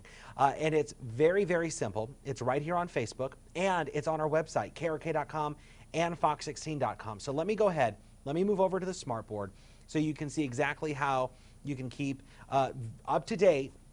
Because as you heard Jay mention, as you heard the political analysts mention, the presidential race is far from over. This is just getting started, and we have you covered on all of our digital platforms, including our smartphone app. So if you're watching right now on your smartphone, don't turn it off just yet. Let me show you where to go so that way you can continue watching our live continuous coverage as all of these electoral votes are counted in some of these states that the race is just within a few thousand votes and precincts are still coming in. Okay. Go to KRK.com, or if you're on your smartphone, just go back to the homepage. Click on the KRK logo. Scroll down. It's right here. It's the two presidential candidates, right? You click on that, you scroll down, and the video player will come up right here. This is where all of our continuing coverage begins right now from our content partner News Nation, from WGN America. It's right here. You can see the electoral counts. Let me actually take this full screen. The counts down here. All of this is going to be tracked in real time live right now on KARK.com, Fox16.com. I encourage you to go there. It is so simple. That is going to be your one-stop shop as we continue to count these electoral votes. They're coming in by really what we've seen over the last, I guess, half hour or so is by the hour. So this could be a long night, but we have you covered right now on our website, KRK.com and Fox16.com as well. So for all of us here at KRK4 and Fox 16, thank you so much for counting on us as your local election headquarters, as your main source for news and information on this election night. We certainly appreciate you. We will have continuing coverage. Our coverage locally begins first thing at 4 a.m. on KRK4 today. We'll continue that through 7 a.m. and then we'll pick up live continuing coverage again on Fox 16 Good Day starting at 7. And then tomorrow morning, count on us across all of our digital platforms. We will have hourly updates on all of the races, including the presidential race, the local races. History was made in Arkansas tonight. It will continue to be made across the country, and we will have much more from your local election headquarters as this story continues to develop. Again, KRK.com, Fox16.com, your main source for news on this election night as election night continues. For now, I'm Mitch McCoy. For all of us here at KRK4 and Fox 16, good night.